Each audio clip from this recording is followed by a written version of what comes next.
Hello and welcome to The Hill is Always Greener, a show where four friends have chill discussions about Sonic the Hedgehog to distract themselves from the inevitable passage of time and their own rapidly waning ability to relate to the youth. So, how are we all doing today, guys? I'm okay, anonymous narrator. Yeah, I was going to say, who is this person that's talking? Oh, yeah. Usually he introduces himself. I forgot that. It's been a hot minute. Yeah. I'm Rock the Jake. I'm Cyberlink. I'm Game Buddy. And I'm Falero. Not the first time that we've forgotten to introduce ourselves. No, it's true.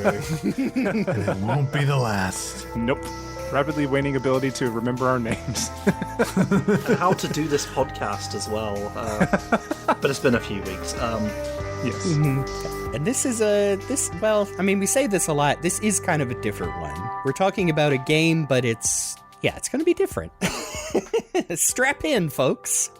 It is a game that and I'm sure everybody else here has a lot of complicated feelings about. Well, I can only speak for myself. Not what you would think. At least not what I thought going back to this one. I had very interesting expectations that were subverted in good and bad ways. Yeah, definitely. I feel the same way about it. But before we get into the main topic, did anybody do anything particularly Sonic-y this week?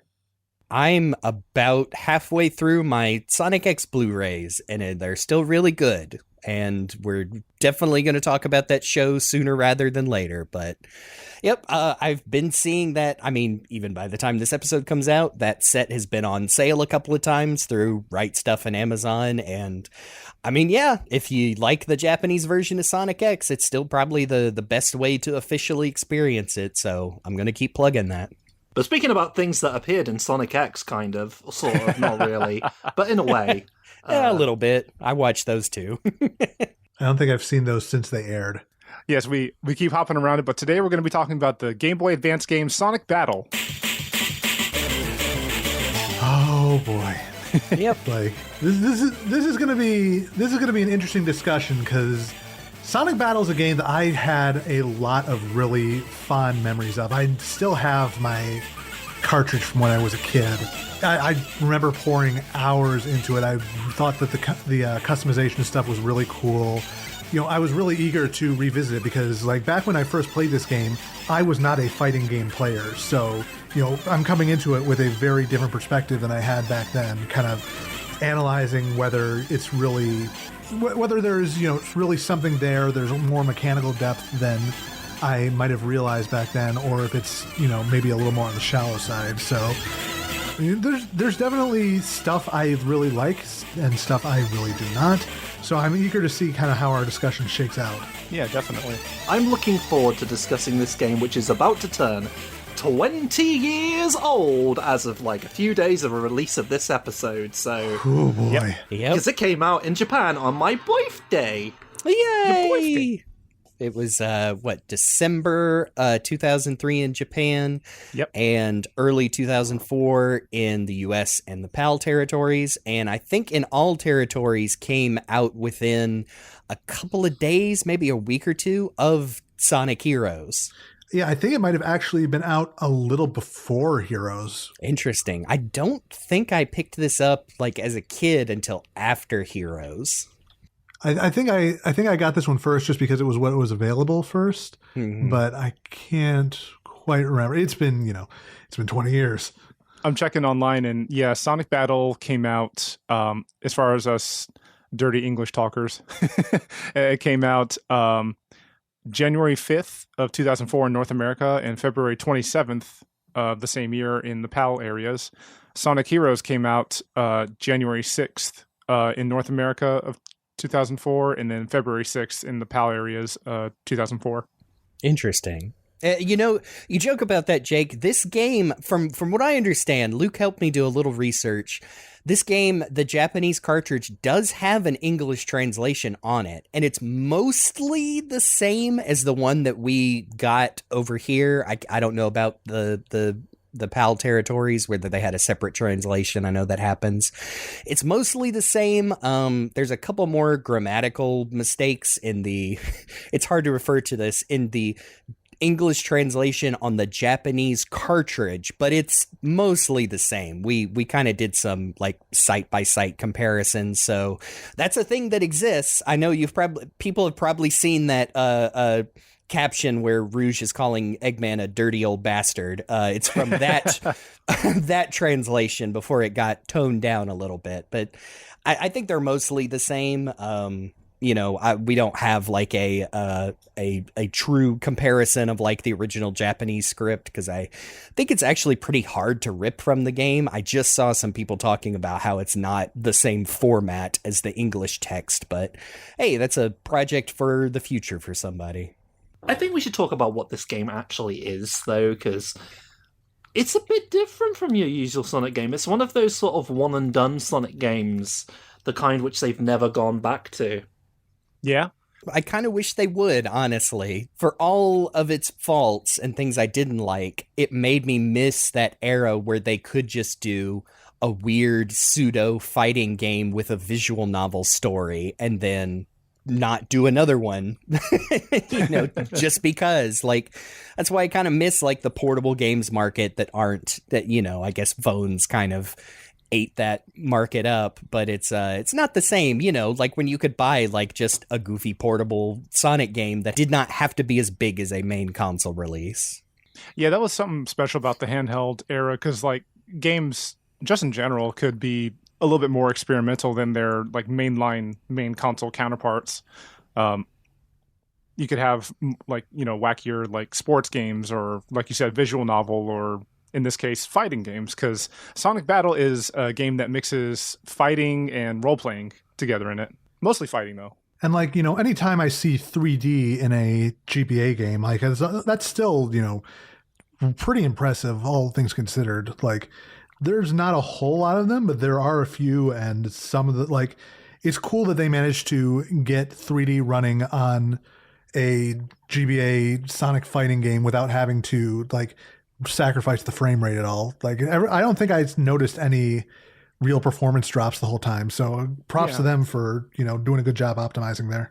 It is kind of a 3D, 2D, because, it's all in a 3D plane with, like, polygonal backgrounds and stuff, but you are playing with little sprite-based characters that are very reminiscent of the Sonic Advance sprites.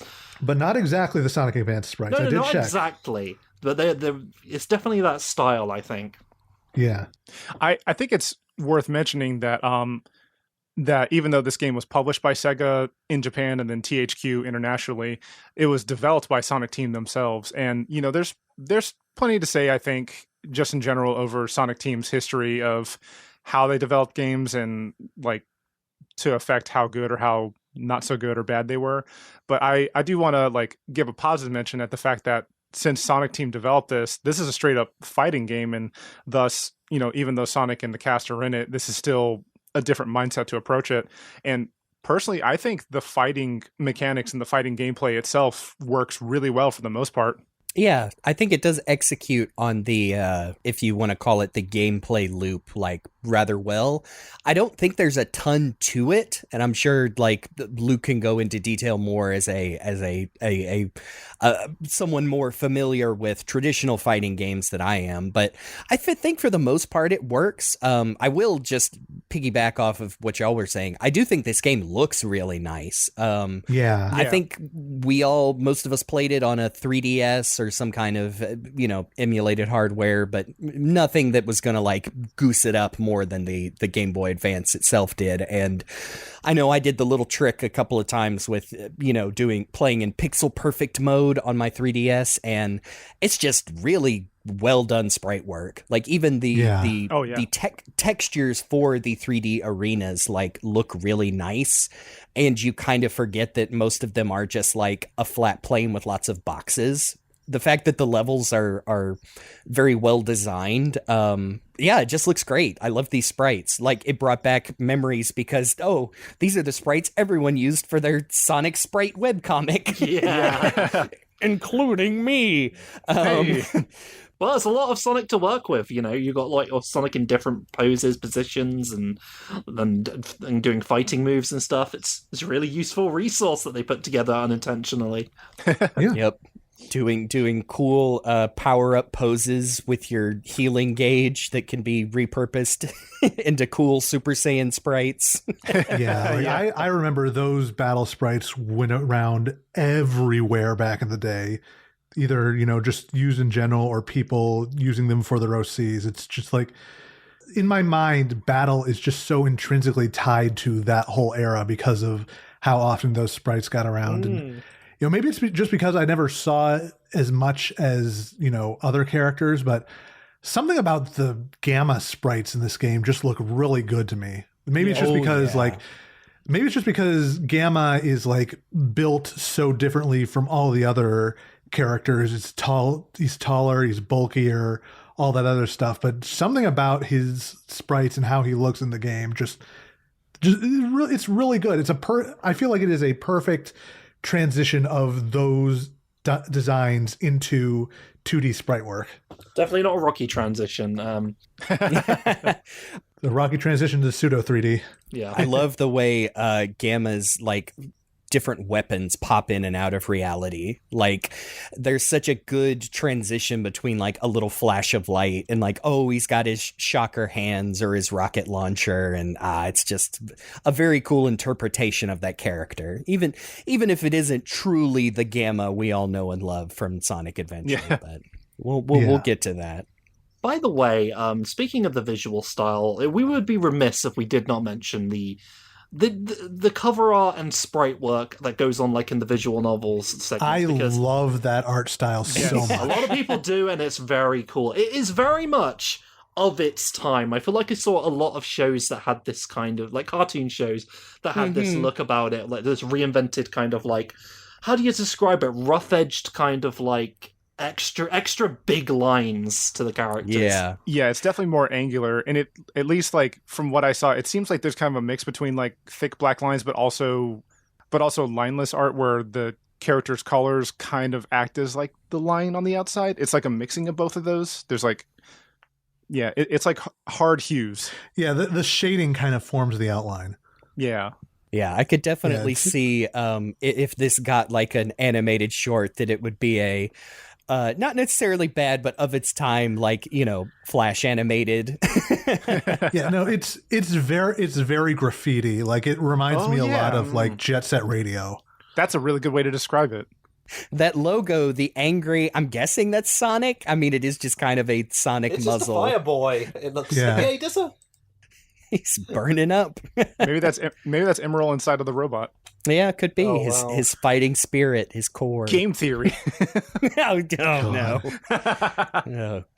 Yeah, that's one thing I really miss about this era is that I feel like they were more willing to like get really wild with their art styles and try things differently. Like, this would have been just a couple of years before Sonic Riders, which had its own very distinct 2D art style that still, I think, is just mwah. Yes. I just feel like this is of the time, like, in media in general. I think even Cocoa Pops had a style like this at the time, which is something for just the British fans here. But, it's just like, I don't know what it is. I think like the 90s were edge in your face, but like the 2000s was where you were experimenting with more angular kind of like, I don't know, edgy kind of look. It's say edgy, but just in the sense that everything looks a bit rough and sort of rough around the edges, I suppose, is the best way to put it. And on purpose, I like it. I guess it was around the same time. I mean, I think an example of how this can look bad is like, I mean, I know it's not just him to popularize it, but like the Fairly Odd Parents, Butch Hartman, thick black outlines. Like, I think that's like a stale version of this, whereas the Sonic Battle version is like very fluid. Yeah, very vibrant. Mm-hmm. And I think it was, I'm trying to look through the credits here. I thought it was Yuji Uekawa, who is like the modern Sonic guy, was the design coordinator. But I think it was Hisanobu Komatani is the illustrator credited in the game. So I wonder if it wasn't them that came up with this cool look. But yeah, I remember seeing like one of the legacies of this game is you would see people like copying this art style like for their own OCs or just different Sonic characters who never got it like for years and years after this one came out. And I think while we're talking about all the artistic elements that went into this game. We've talked very good things about the aesthetics and that, but how do we feel about the music in this game? My first immediate thought was goes back to something Jeremy said in a different episode, where everything sounds very farty in this game. Yeah, like it has the same problem as all the other GBA games, where the compositions are solid, but the GBA sound chip does not do them any favors. Nope. Yeah. I really like a lot of the melodies and themes, and like you can tell that one riff, like, oh, that's supposed to be guitar. Yeah, that's the fella. Yeah, the music really grew on me by the end of the game. It is hard for me not to. I can't disagree and say, yeah, it is kind of full of fart noises. You just kind of have to accept it, and it makes me wish. I didn't realize there are several tracks that get remixed in Sonic Advance 3. I need to take a listen to those to see if they're any different. I would love to hear like someone play these songs on real instruments, or different synths that are not, like you said, hampered by the Game Boy Advance. I do feel like it's like what Prismaya was saying, like when she was on here for the Sonic Advance episode. It's the kind of stuff that probably sounds okay coming out of the Advance itself, but like when you hear it coming out of any other hardware, it just sounds bad. Not all of it, like it's not all bad, but yeah, it's certain instruments in here. I kind of did that where I was listening to some of the soundtrack by itself on headphones, and it was like, oh, I remember this, and like, yeah, it's just kind of it's not coming out of the little portable game device in my hand, so it's just doesn't hit the same. But one of the things that sucks is there is a sound test and there are no names for any of the songs, so unfortunately you would just have to refer to them by where they appear in the game. I'll put some music in here, so especially like my favorite bits, so people can at least understand that, like, hey, these sound pretty good. I remember specifically, I think it might be Amy's battle stage, her apartment, and then a couple others. Yep. It's really good. It reminds me of some of the cute little themes in Sonic X, like specifically the silly little one that usually plays when Amy's like beating the shit out of somebody with her hammer. It's just a nice little looping theme. I'm like, oh yeah, that's just really nice. I like it. I will say Emerald Town's theme is very, very catchy. To the point that Jackie was like singing along to it when it wasn't even playing, because she'd heard that song like so many times over the course of the day when I was playing it. It's that, and I will say Rouge the Bat's battle theme in her Club Rouge, that one has like those little like vocal samples like in Sonic Adventure 2. Those little like the female scat sounds, which God, I have to really be careful about using that phrasing. Some of it just sounds really good, man, but then you get to like Night Babylon and there's like I don't know what's going on with that music. Yeah, I really enjoyed the just like the floating island or the ruins area, like Holy Summit there. Yeah, the Holy Summit. Holy Summit, that's it. Yeah. Pretty sure we meant Holy Mountain, which is a separate stage and music track from Holy Summit. In the original English, it's Holly Summit. Oh, of course. They fixed it. Holly Summit. Especially like the way that it comes out of like the Game Boy Advance, or in our case, like the emulated speakers. Like that particular sound for Holy Summit just like makes me think of, especially Game Boy Advance RPGs, but just games in general on the Game Boy Advance that had that same melody and instrumentation. That it's just kind of like one of those little like nostalgic threads that I didn't think would get pulled until I heard it. Yeah, it kind of reminds me, especially the Holy Summit theme. Just it kind of has like big bells, and it almost reminds me of the lead up to when you're going down to the big underground city in like Final Fantasy VII or something. Just that kind of like same limited by MIDI, but still very like ethereal and ancient, and it just really sets a cool tone. Yeah, that just popped straight into my head. Sorry. Anyway. Yeah, exactly. Now, is that supposed to be the floating island, or should we save that for the... I mean... Let's just say the canon in this game is wobbly at ambiguous. best. Yes. But maybe it's... But we have had a situation in the past where the floating island, Angel Island, whatever you want to call it, was connected to the land. It could be that case, or they just didn't know or care. I mean, given what happens later, clearly the Master Emerald is not around, so it might be in the water. Maybe. Yeah. The emeralds are a little messy in this game too, which, you know, I ended up liking the story of this game overall very much. I like some people's stories more than others. I really liked Shadow's. I like how he shows up in this game and how he very much feels in line with like Sonic Adventure 2 and Heroes. And, you know, when his solo game comes after this, it basically invalidates like Sonic Battle, quote unquote, can't be canon because Shadow is so different and like so many other things happen. But I don't know. I've definitely let go of like, the games don't have to be perfect. Like, if I like a game story, I just say, oh, yeah, it happened somewhere or whatever. Yeah. But, you know, I'm sure someone would bring that up in an argument over on why this, you know, this character moment couldn't be canon because it happened in Sonic Battle, etc. Hey, speaking of which, the funny thing, Emerl is the robot in this game, is like the ancient Gizoid, and if I remember correctly, in Sonic Chronicles, The Dark Brotherhood, the ancient Echidnas were said to have created the Gizoid, but that game is literally not canon anymore, so neither is that little tidbit. I think that's where we sort of like start talking about the story properly now, because like what this game is, it's kind of like grow your own little AI guy, because like the main character is whoever is like leading the story at the time, because this bounces from character to character, but throughout like the through line is this character Emerl. And what do we say about Emerl, this little robot guy?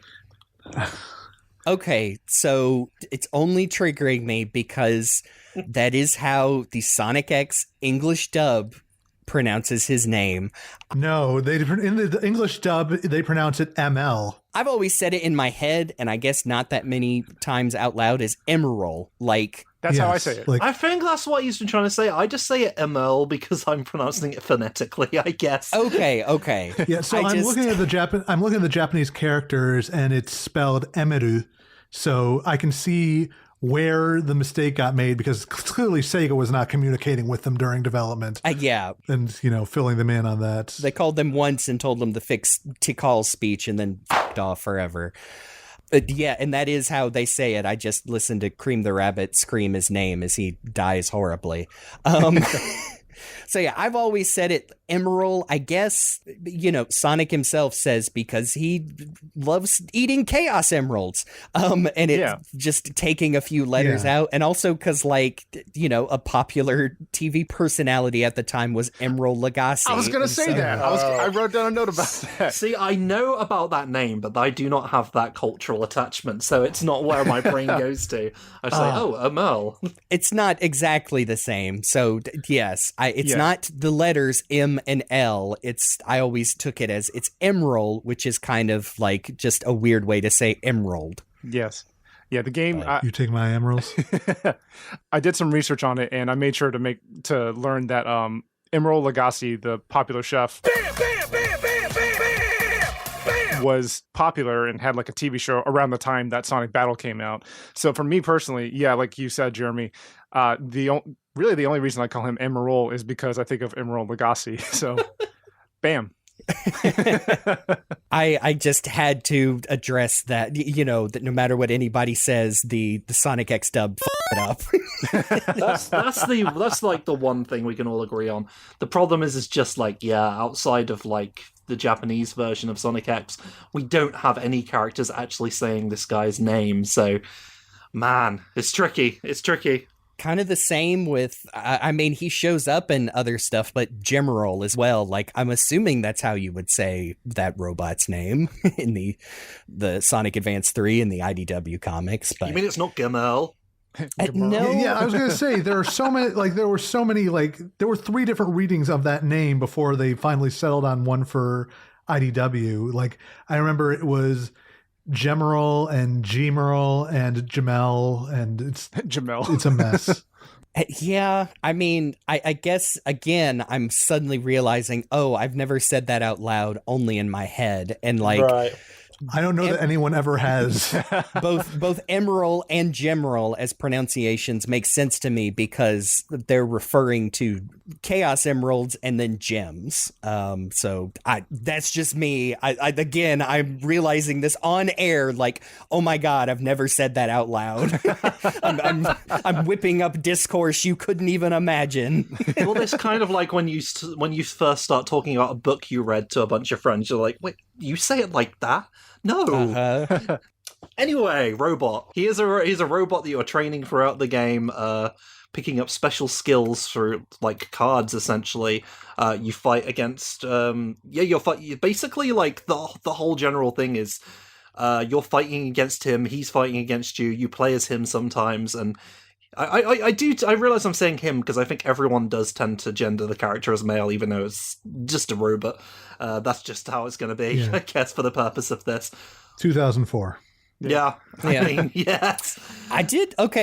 Slight tangent. I did mention I was rewatching Sonic X. I did notice, and these were new subtitles on this Blu-ray, like cleaned up from the other official ones. I noticed in the Sonic Adventure saga, and like knowing what we know now from Sonic Frontiers, at least in the subtitles, like they always refer to Chaos with like gender neutral pronouns. Like, Chaos is, they always say they or them when referring to. And I thought, oh, that's interesting. I wonder if that was like always there in the Japanese, since, it's a little easier to, from what I understand, to like use neutral terms of speech. And then, in Frontiers, which, spoilers right here, the race of aliens, ancient aliens that look like Chaos are also all referred to with gender neutral terms. So I thought that was neat. But I kind of thought the same thing with Emerald here. It is funny. I think there are a couple of jokes in the beginning where Sonic refers to him as a boy, and then a Rouge immediately comes in and says, like, that little girl robot following you. So it's like you said, it's a robot. These characters are kind of projecting onto him. Like, especially, it is cute that Sonic is immediately like, yeah, sure, dude, let's go on an adventure and beat the shit out of each other. Boys will be boys. Basically.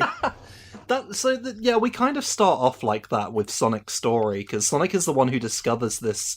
Well, no, technically Sonic isn't the first one to discover the robot, but as far as we've seen, I think. As far as playable characters. Yeah, like I know it's Eggman that starts off with the character. Sorry, Jeremy, what? No, the scene opens up and it's Eggman just beating. That's right. Just imagine him with like a screwdriver, just. Ding, ding, ding. Why not work? Dang, he says. Dang. Repeatedly throughout the course of the game. Either that or shoot. Eggman has discovered this robot, but can't. First of all, it absorbs and or eats the Chaos Emerald Eggman had, and then he can't get it to listen to him. So he dumps it on the beach in Emerald Town right in front of Tails' house. New record for Eggman abandoning is an ancient evil weapon that he's discovered that will surely not turn on him. This time he's just like, nah, it's not working. Off. Then this is where Sonic finds him on the beach, which I think we'll have it in the show notes. People have chronicled like the entire game script if you just want to refresh yourself or experience it through that. It's quite the endeavor. Sonic in Emerald Town, by the way. This is a brand new location that sort of gives Sonic like a hometown, so to speak. Obviously, Sonic doesn't have a home because we know that's like a recurring thing. But several characters do in this game, including at the Tails. very least, Tails. Yeah, Tails has a lab and a house. For whatever reason, his house and his lab are not right next to each other. That seems counterproductive. And also, his house is shaped like his face, and it's wonderful. Yes. Yep. It has shown back up specifically in the IDW comics, and I remember like pumping my fists in the air, like, "Oh, it's Tails' house! Yes!" Well, I think Tails has realized the need for a balance of work and personal life, so that's why they're so far apart. He also needs the vitamin D from the sun. Yeah. Good for him. He takes a brisk walk to his lab every day. I think we can also just, have a brief clap at the fact that Tails, this young man, is a homeowner and a property owner. So, just clap, clap, clap. I know. Yeah. I'm glad that he's got these two properties. It means he can sometimes get out of the house and get out of his own head for a few minutes. And Hey. Jog on over to Central City, which probably just a coincidence that there is also a Central City in Shadow the Hedgehog. But hey, I'm allowed to say they're the same if I want. it's just a city that's down the road. And I'm sure that implication probably will have, if it has not already been made in the comics. Yeah. Most likely. Somebody's got that in their back pocket. But yeah, like Emerald Town is basically like a gentrified Green Hill Zone. I quite like with a little bit of like Emerald Coast there because it's got a beach. So I see a beach. Oh, it reminds me of Emerald Coast, the one beach I know in Sonic. Guy who's played Sonic Adventure for thousands of hours in his life. Oh, like Emerald Coast. I do kind of wish some of the environments, they're very pretty. I kind of wish there's a little bit more to do in them. I guess because they remind me of like my favorite point and click, not even adventure games. I mean, I'm talking like I grew up with like Putt Putt and like the little critter games. I kind of wish there was more little things you could click on and just get like a character to comment that'd be fun. on. Yeah, I agree. Like, even if it was just like click on a building and it like squashes and stretches just for no reason. Yeah. Or, just a comment on something like, I don't know, like, oh, me and Tails got chili dogs here last week. They're great. Or, I don't know. The diarrhea was awful. That's Yeah. It all comes back to diarrhea. I'm sorry. I just like having the Sonic characters having a little place that they live in. Like, Yeah. I don't know. It just feels friendly to me in a weird way. Mm-hmm. It feels good to know that our heroes all have a place to call home and can somehow pay for it. Except for Sonic. He's not allowed one. Well, need one. that's his prerogative. I know I just got done saying like, oh, Central City, but I mean, I like to think Amy's little apartment here is like the one she mentions in Sonic Adventure or is portrayed with in some versions of Sonic Adventure. Just, like you said, like I want to see what Amy's house looks like. What is her interior decorating style? And Well, if you fight against her later, you'll find out, and I can't wait to talk about that. So Sonic meets the robot, and he was told, and the Emerl, Amiibo, I don't know, Legacy. Robo guy is like telling him to show off his power, and Sonic's like, "Show my power, anime voice." DBZ, and he just like grips his fist, and he's like, "I'll show my power." I have the power of God and anime on my side. Yeah, the characters do have a few different expressions, but the portraits do just kind of slide around. So I don't know. I use my imagination that Sonic did like a 6 spin, like the Sonic X, the big Sonic spin. Yeah, maybe he did that and a- bounced around. That's a nice, generous sort of like interpretation, but I do think they went anime. It's like Sonic just grips his fist, and Emerl can feel his power radiating from him because it's so cool as he goes, "Heh." His key is amazing. Raise his glasses. You can't even fathom my key. And they run off to Tails' house, and Rouge is right behind them, giggling to herself. And Tails is like, we need to do a test. Let's do a tutorial. Yeah. A nice long one. I feel like this is probably as good a time to like talk about how the game like actually works and plays, just because that's where they teach you.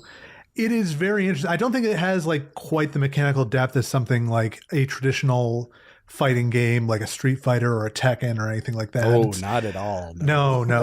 I feel like it is closest to like a small scale version of like an anime arena fighter.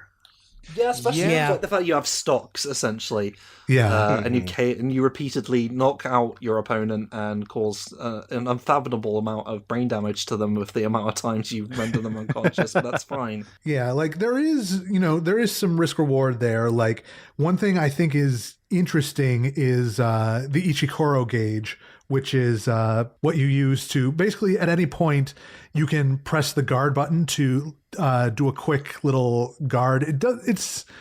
I wouldn't say it's super effective if you're the AI. It is because they can read your inputs and guard whenever they want to. But no, if you hold the guard button, you will like get into a position where you'll both start recovering health and build meter, which normally only builds when you're taking damage. And I feel like that's an interesting risk reward mechanic because it leaves you wide open for attack, but also, you know, you're slowly regaining your health and slowly building up your meter. So you kind of want to like look for openings where you can at least try to get a little bit of bar recovered, and so you can potentially get back in the fight. So what does the meter actually do exactly? It kind of gives you a more powerful attack, right? So what it is if you build up you can, you know, restore your health back to normal, but if you build up the Ichikoro meter to full, you'll start flashing.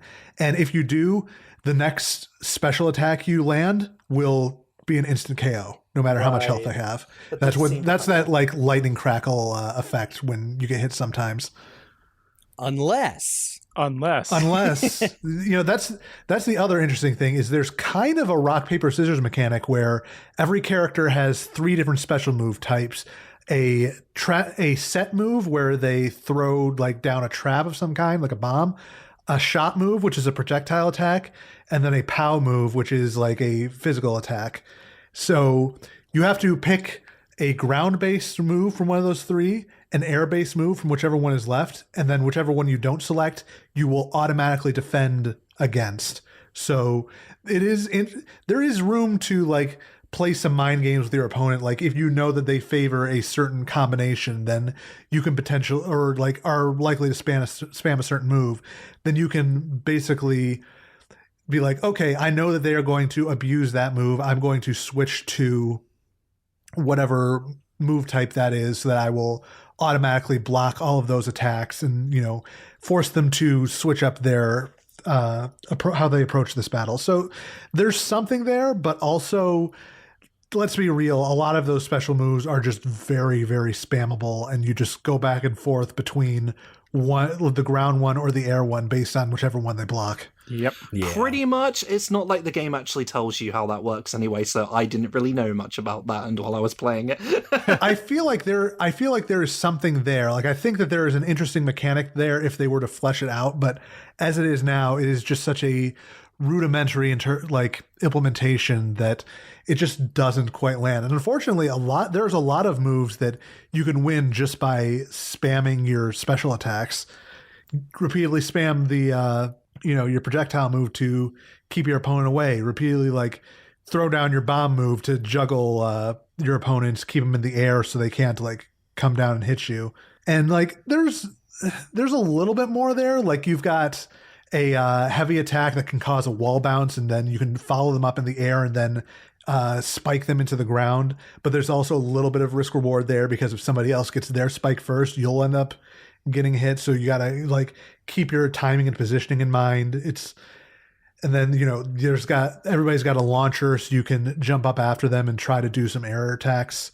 Like I genuinely feel like there is something there, but it is kind of hampered by its implementation and the console it's on. Like I feel like if you did this on a home console, you could probably flesh that out more and build even more of a, you know, more systems around that and like really turning that into something that you could build into a interesting gameplay loop instead of just do the same thing over and over again. Imagine if Arxis got their hands on doing something like this. Oh God. That'd be man. freaking amazing. I would welcome even a C tier Arxis Sonic battle type fighting game. I do. Okay, correct me if I'm wrong. I will say, you know, we were all on a schedule replaying this game so we could record on time. I don't recall the rock, paper, scissors defense mechanic being explained in game, which I understand. It was 2003. It is briefly mentioned in the game's manual, but I did look through the manual like about halfway through the game to make sure I wasn't missing anything. Like, oh, is this is the whole battle flow, right? And I guess I did glance right over that. I did not understand the defend mechanic at all until I was done with the game. Yeah, no, the game does not do a good job explaining that. Like, they teach you how to do, heavy attacks and launcher attacks, and that's about it. Yeah, I mean, I guess it's the fact that they bothered to put a tutorial with Tails in that comes back. And there are other tutorials as well. And I mean, come on, just throw one more in there. Because, yeah, if I kind of knew that, like, especially for some of the very last fights, if I understood that, like, oh, okay, I can, equip this special and defend, and this character can't keep spamming me with that, then that might have helped. But, hey, we made it through. I mean, I've just recently been playing a lot of Guilty Gear Strive, and it just makes me think of, like, fighting game tutorials have gotten so much better over the years. Like, I would have loved if the first time you boot up the game, it's like, would you like to see a tutorial? Yes. And they would have just run you through, like, hey, here's how the special mechanics and the rock, paper, scissors stuff works.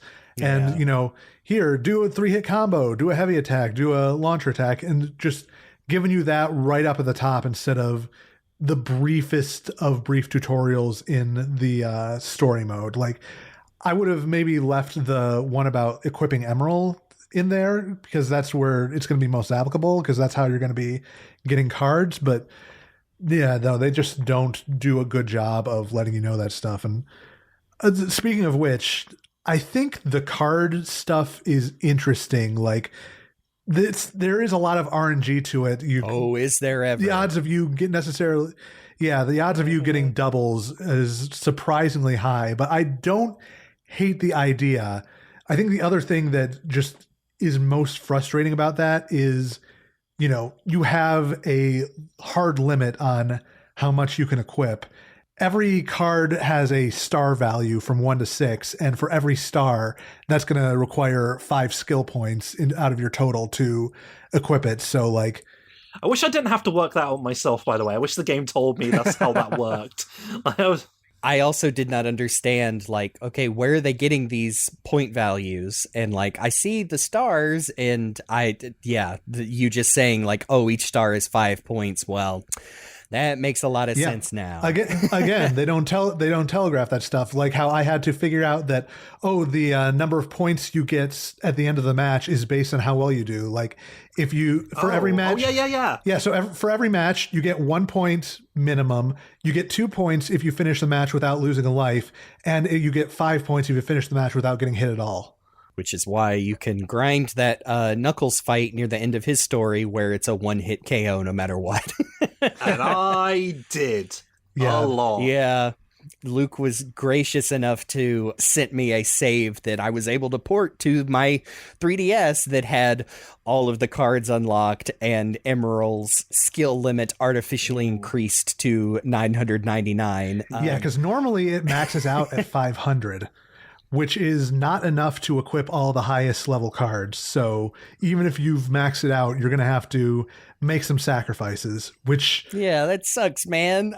It does suck, but also having taken those limiters off, Emerl with all of the ultimate moves is broken as hell. Yes. I will say, like, there are... Okay. The game also, during the story does not telegraph when you are going to be playing as Emerl or when you are going to be playing as your story character. And sometimes you have to fight Emerl. Oh, man. And if you have your busted ass hacked Emerl with all the ultimate cards, you're going to have to quit out and take all that shit off. I found ways to cheese it. I didn't have to quit, but yeah. I fought with them still turned on. Oh, no. I did not have the patience to get good at the game. Oh, man. Yeah, I emulated this on the computer, and I am an adult with access to the internet who played this game as a kid legitimately, so I'm not going to play it legitimately a second time. I'm going to have actual fun.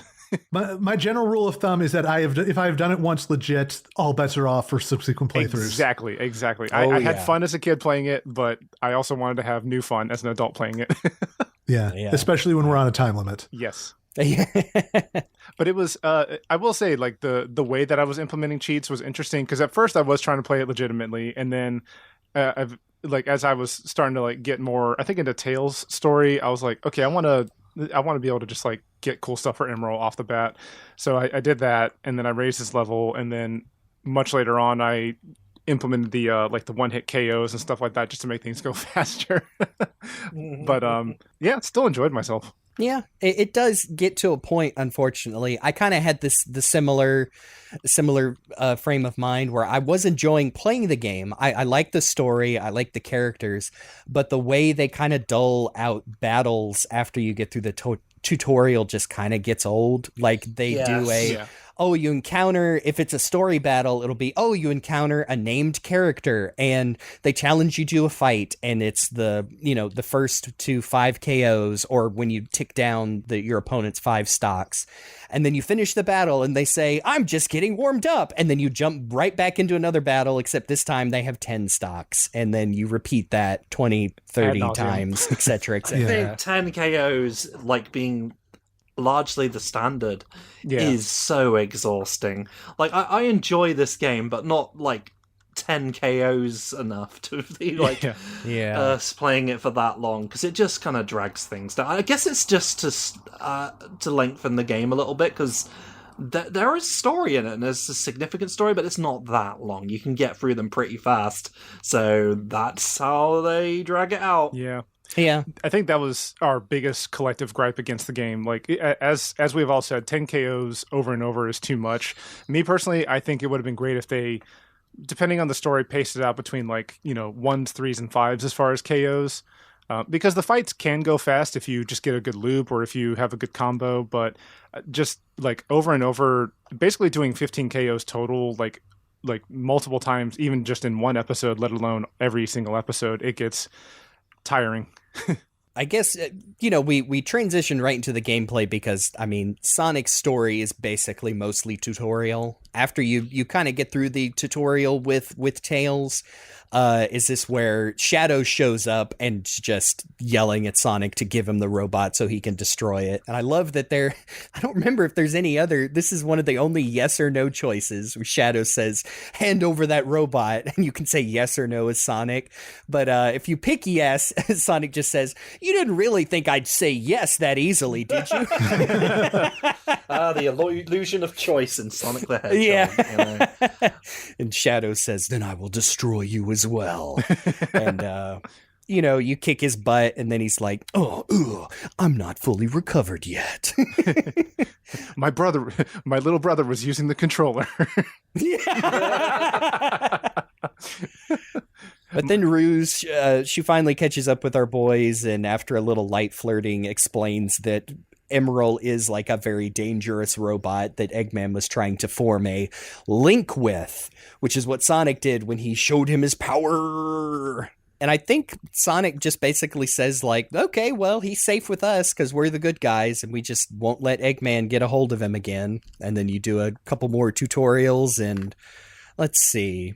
Oh, yeah, there is a robot that looks like Emerald that is robbing a jewelry store. And I think you run off with Sonic, and this is where you fight the Phi robots, which are like Emerald copies that Eggman made that suck. Yeah, like Emerl generics, essentially, if using Transformers terminology. Great value emeralds.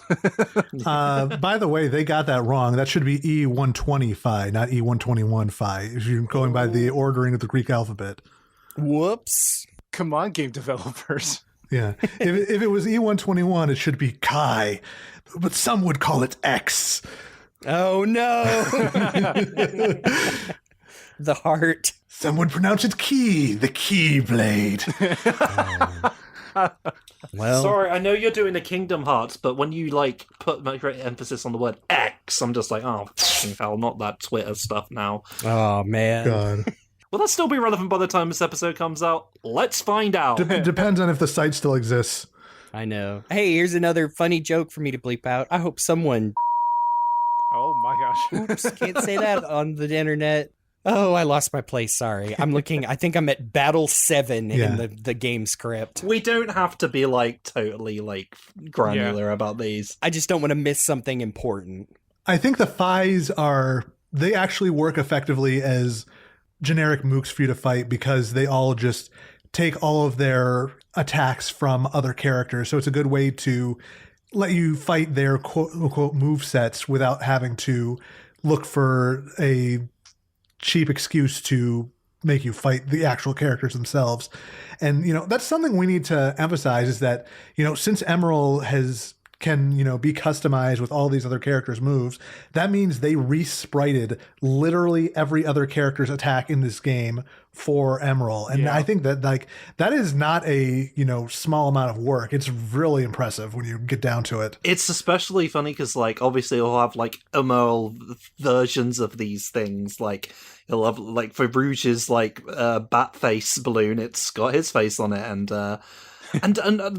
one of my favorite things is when you use Rouge's flying abilities, he'll flap his arms up and down instead of using wings. It's very cute. Same with Tails' flight, where his arms rotate around like a funny robot would instead of Tails' tails. It's, like you said, it is really in depth. Yeah, especially considering that these are all sprited instead of and there have been customized characters before, like Street Fighter EX3 infamously had Ace, where you'd be able to give him other characters' moves, but those are 3D where they can just port the animation data over. These are all sprites being drawn from scratch. So props to the artist for putting all that effort in. Definitely. But we fight some Phis, and that's going to be something that happens a lot during this, along with guard robos. Which are the generic versions of another character, by the way. Actually, we talked about Gamma already. Gamma's back, everyone, except not really. Sort of. Yeah. Kind of, sort of. I think the biggest thing that happens, in the rest of Sonic's episode is you continue doing tutorials with Tails, and then they figure out that Emerl is not only powered by Chaos Emeralds, but can sense them. And so that also might be why he's attracted to the Phi robots, because they have Chaos Emerald shards in them. Yeah, Eggman just apparently destroyed a bunch of Chaos Emeralds. What the hell?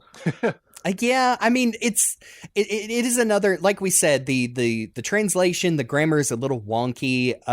This kind of happened in the adventure games too, where they switch out saying the Chaos Emerald and a Chaos Emerald, when I think they still are referring to the 7 Chaos Emeralds, because that is what Emerl ends up with at the end of this game. It's just kind of goofy. And yeah, I can't remember if we mentioned it on air. All the emeralds are green, probably just to save space on a Game Boy Advance cart, which that's okay. It was just bringing back Archie memories of, oh no, those damn green emeralds. But I think Sonic's episode ends with they are going to, they do go check out to Knuckles' house.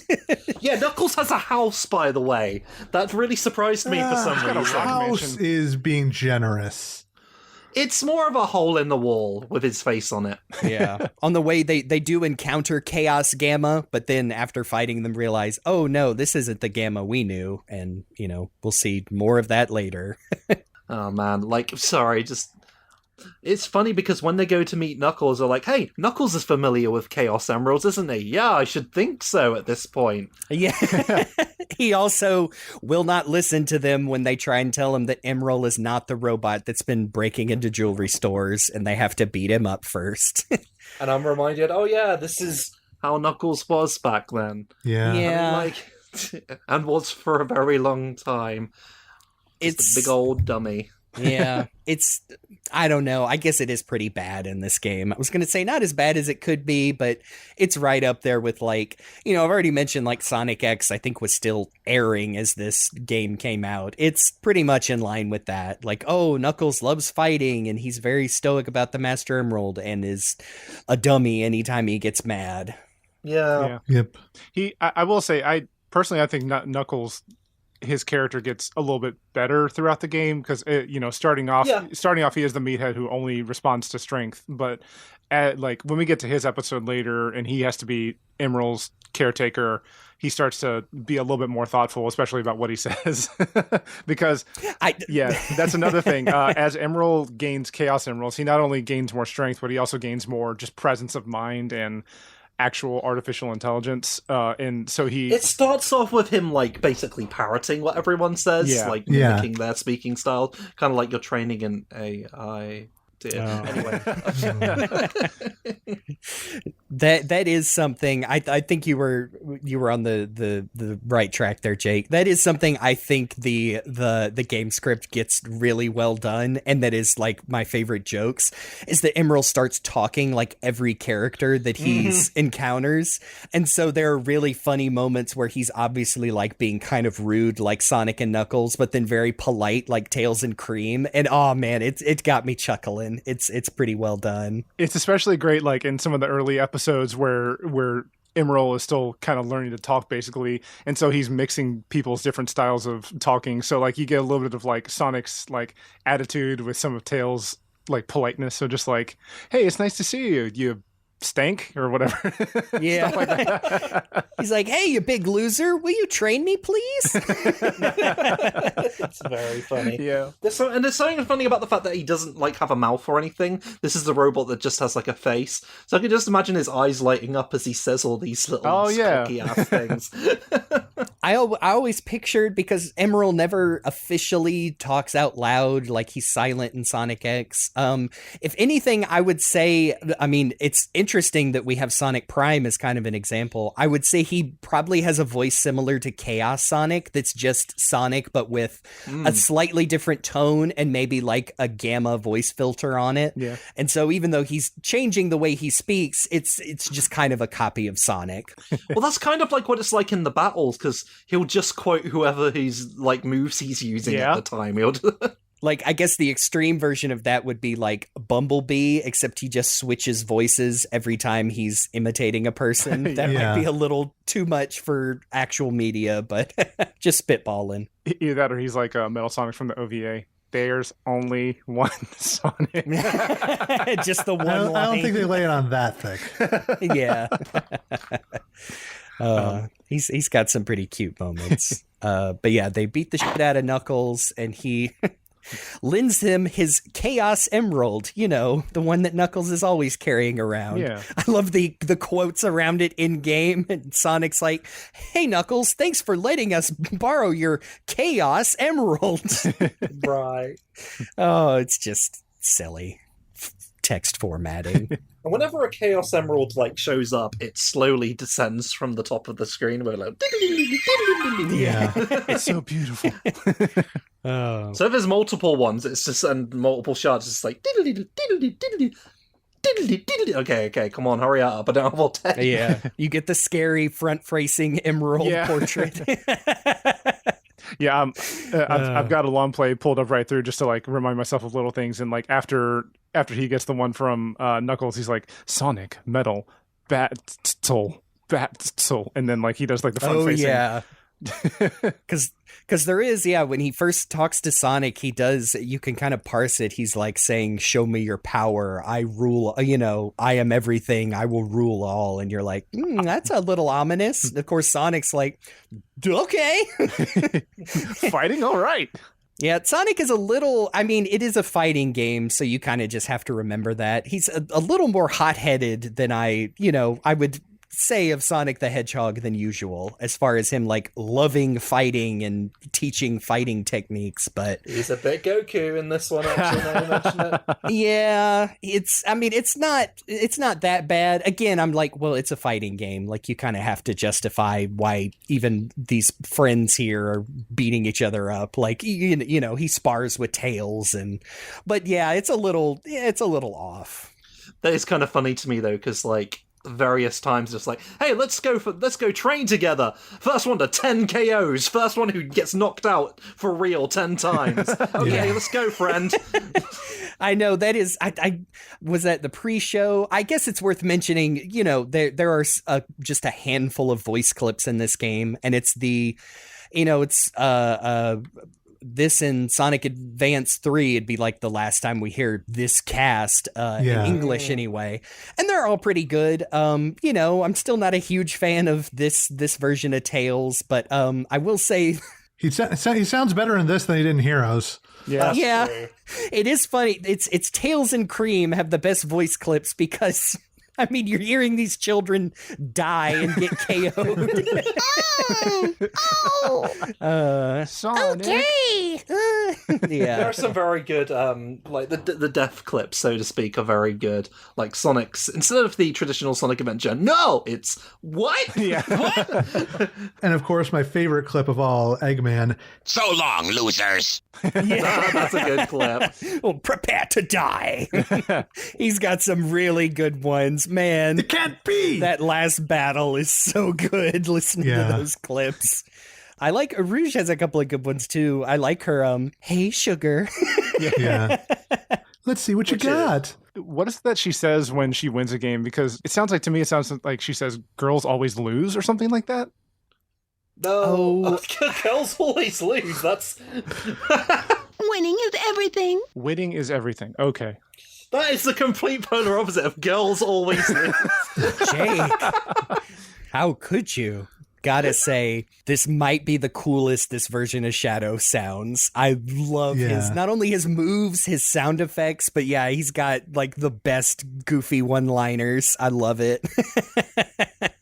I mean, the biggest things that happens in the story is by the end of it, Emerl always ends up with a Chaos Emerald, whether it's a whole emerald or defeating enough Phi robots that each contain an emerald shard to make a new Chaos Emerald. Yeah. That's pretty much the formula. Yeah. Tails' story is he tries to go to the big laboratory in Central City, but the security guards discriminate against him and tell him to go away. Tails just thinks he can enter a restricted area, like, just because. And they're like, I know. What? No. I'd kind of like to see Tails get indignant, like, do you know who I am? know exactly. I'm Sonic's best friend, and I saved Station Square. You awarded me a Chaos Emerald like a month ago. Maybe the guard's just, like, racist against furries. Well, they're not racist against Miss Rouge the Bat, apparently. Yeah, well, she's an agent, a secret agent for the president, so... Which also gives us our my favorite quote in the entire game. Here's my pass. Now leave me alone. Yeah, after you beat Rouge up.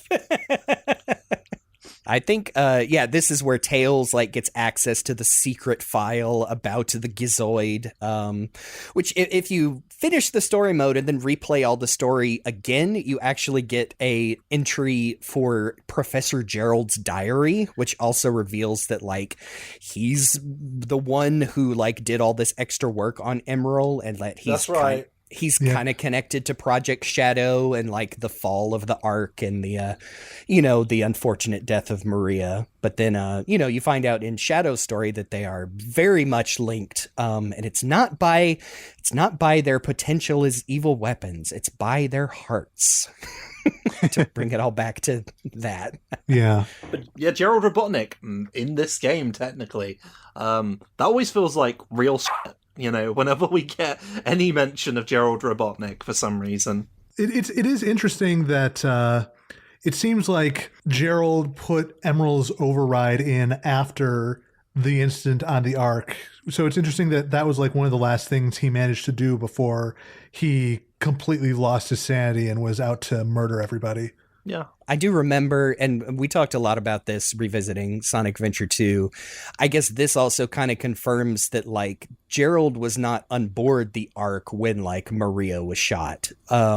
He was already in custody under gun. That's or right. whomever. Yeah. And so he heard about all of that secondhand. And I think Sonic X, the adaptation, backs that up because, you get his journals there too. It just strikes me of oh man, that's even more of a tragedy. Just imagining even in these diary entries, it's two separate entries where he goes from hearing, oh no, there was an accident on the Ark, to learning Maria was dead. He was not a good guy, but also you can kind of see exactly how he ended up as bad as he did. Yeah. I like how it fleshed that out a little bit more. Yeah. By the way, it's kind of funny that Tails unlocks all of this backstory. And by uncovering this forbidden knowledge, the cops are on his ass. Yeah. The guard robos, which, like you said, are just generic copies of Chaos Gamma in this game. It's also worth noting that Tails' bomb weapon is a choo-choo, and that makes me very happy. Yeah. And when we say choo-choo, I mean the mice from Choo-Choo Rocket. Yep. Not a train. Yes. I like that. Or the character from Mobile Suit Gundam, the witch from Mercury, Choo Choo. I was going to say Legend of Zelda, but you go ahead with those deep cuts. It also fights them on top of a dinosaur fossil. I've got this in my notes because I just find it kind of cool that you went to this big building and they've got like dinosaur fossils in the ground. I think it's meant to be. I think the ground floor is meant to be a museum. That's probably what they're going for. It's like the central laboratory. I guess maybe it's technically a civilian / government facility. Yeah, it's probably one of those cases where if you go above a certain floor, you need special clearance. It looks really cool though. Yeah. Yeah, sorry, jumping to Rouge, like, yes, her story opens up with the scene with Eggman. She's kind of been hanging around. But yes, jump straight to how she herself is going to the lab and just yells at not even yells at the guard, but yeah, just says, here's my pass, leave me alone. Oh, my apologies, ma'am. I think he calls her Madam.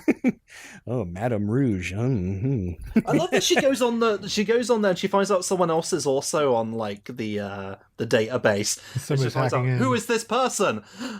Dr. Eggman, who is logged in under his real name. Apparently. Yeah, like what? He's like on the side of the street, like next to a hot dog vendor with a laptop out. He should really use like a VPN or something. This episode's sponsored by... Absolutely not. No, it's not.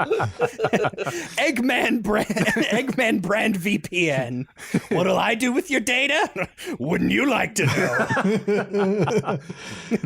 Quadruple encrypted. Egg cryptid. Hey. Yeah, of course. That's why it's called EGGG. I'm sorry, just the idea that you say egg cryptid makes me think of like some Eggman in the forest.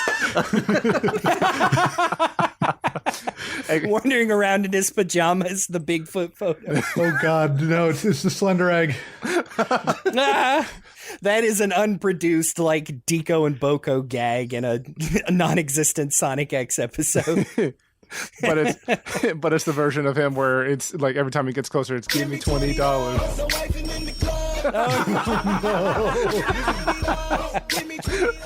You know, we're talking about Rouge. Stuff happens in hers. We're really Shadow crashes on her couch. Yeah. Okay. Before we get into Amy's story, which is the negative part of this episode, I do want to talk about. I really do like Rouge and Shadow's dynamic here. I was just talking to some friends of mine about how I'm of like two worlds about how Shadow, Rouge, and Omega, who's mentioned in this game but is not in it, so we know it comes after Heroes. Yeah, she just thinks that Gamma looks like Omega because she has no frame of reference otherwise. Yeah, especially modern. I'm just going to call them Team Dark because, you know, that's their fan name that's in Heroes. At first, I was really down on the idea that they're not. Sega came out and said like, oh, or they're not like friends. And I was like, well, why can't they just hang out? But I like their Rouge and Shadow in this game. I like their dynamic of where Shadow is like cold and standoffish, but there are brief moments where he does like open up and like thank Rouge for like, you know, he passes out after several battles and she drags him back to her club and she says something funny like, you know, I could have just left you there and taken my loot. And, you know, she's being very flippant. And then he turns and says like a genuine like, oh, thank you. And it actually flusters her. And that's kind of great. Yeah, it's cute. And like going forward, I feel like I like that dynamic. I think even there was something someone pointed out to me that they have been referred to as a group of like not necessarily friends, but they do trust each other and kind of their group is kind of inseparable. Like if you give them the option, they're always going to work together. And I like to read it in between the lines. That means like, yeah, they're friends. They're just, you know, they're not going to shout it to the mountains. You know, they're not going to go get coffee or go shopping, but like, and that's fine. They're always going to choose to work together. Yeah, I agree. Some friendships are like that, you know, some people have different like, you know, boundaries and whatnot. It's cute. I like it. Yeah, it's more complex than I was giving it credit for. And I hope that, this game is very old. And I was glad to see that here. And I hope in like future media, I would love to see like Rouge and Shadow interact more in that way. By the way, just while we're on the Rouge topic, I do like that she lives in like what looks like a sort of red light district called Night Babylon.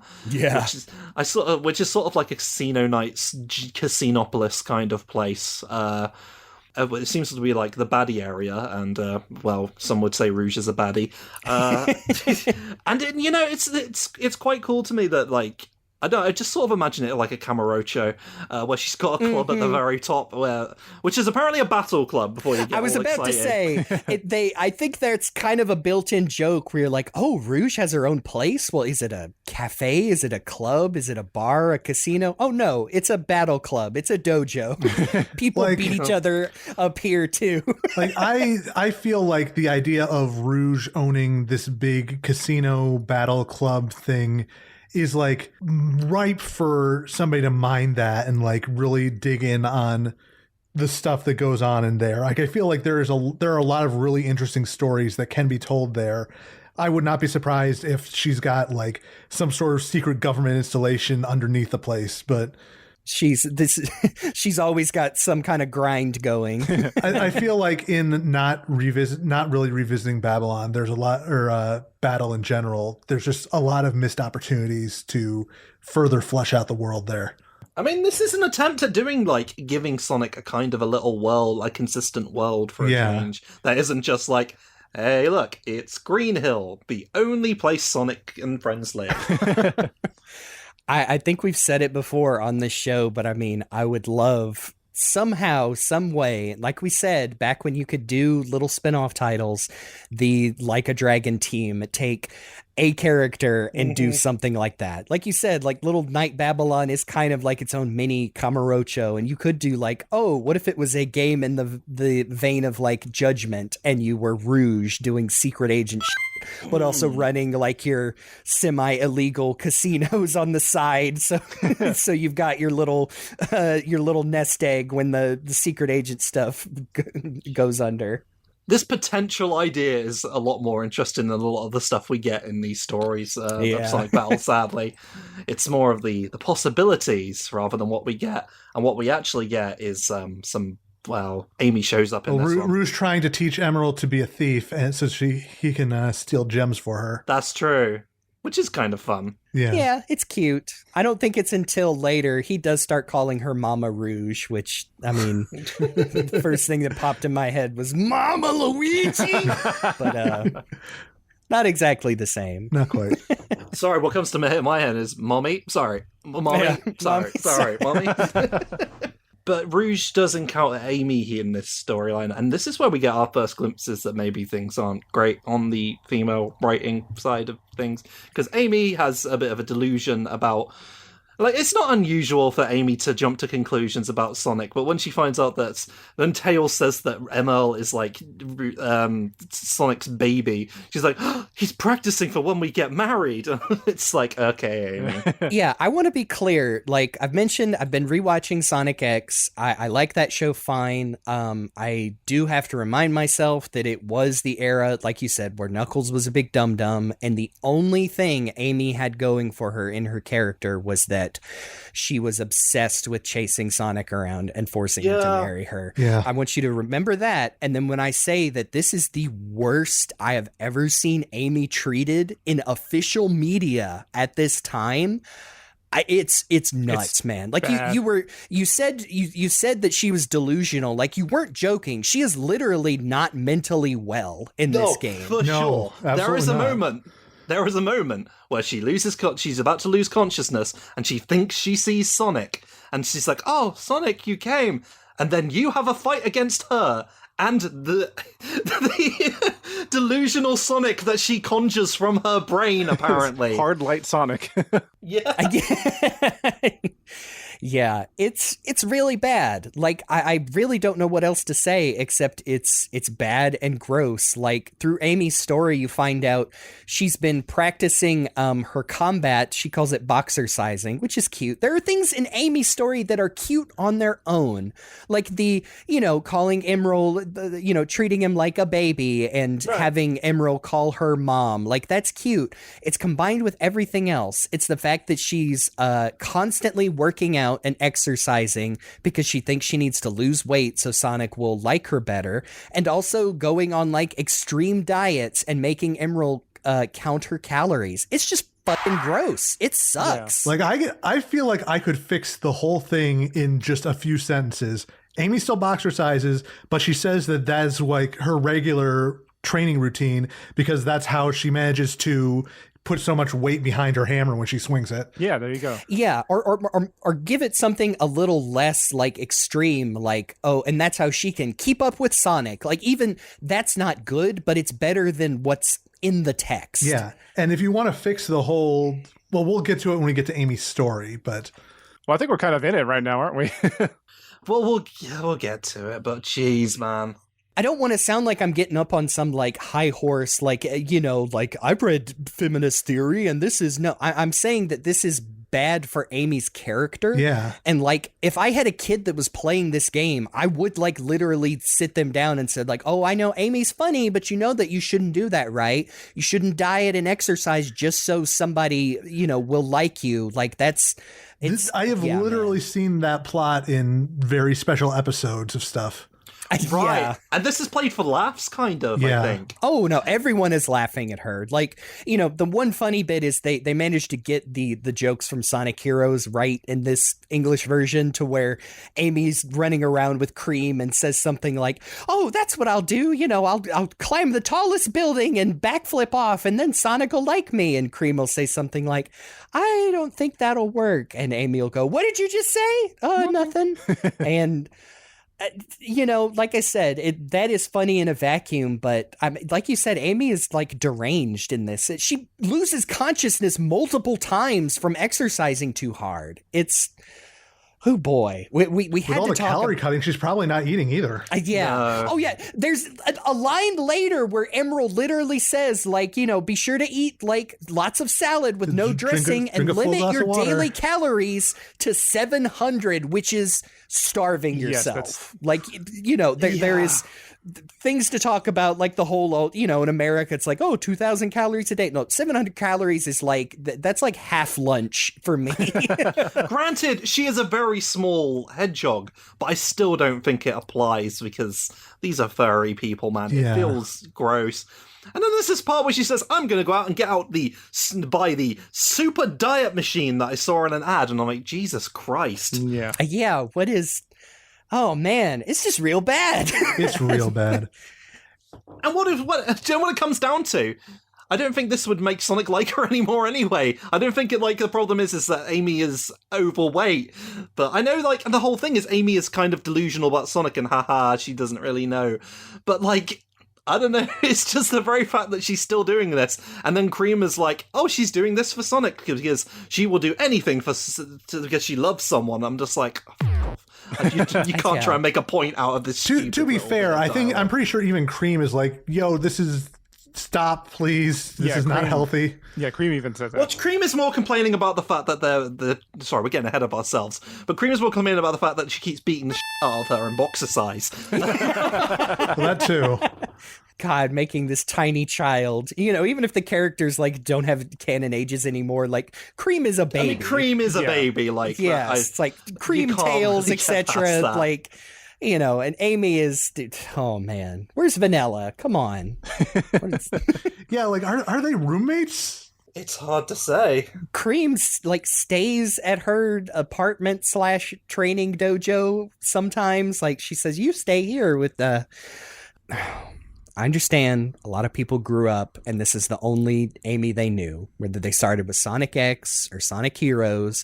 And it's not as bad in Sonic Heroes. Like, there is an element of comedy to it, to where, you know, she's chasing Sonic, but then Cream and Big are along with her because that'll let them find, you know, Chocola and Froggy. And there's little jokes, but I mean, this is just way too much, man. I have no nostalgia for when this was all Amy had going for her. And it was. Like, I think people forget that even though classic Amy shows up a lot now, and, you know, that's a whole other subject, like, Amy didn't really have a quote-unquote canon personality in the games until Sonic Adventure. And, you know, we've beat this drum over and over that Amy's story in Sonic Adventure is pretty good. Like, she literally learns to be more independent and not give up on her, you know, her crush on Sonic, but to be her own person.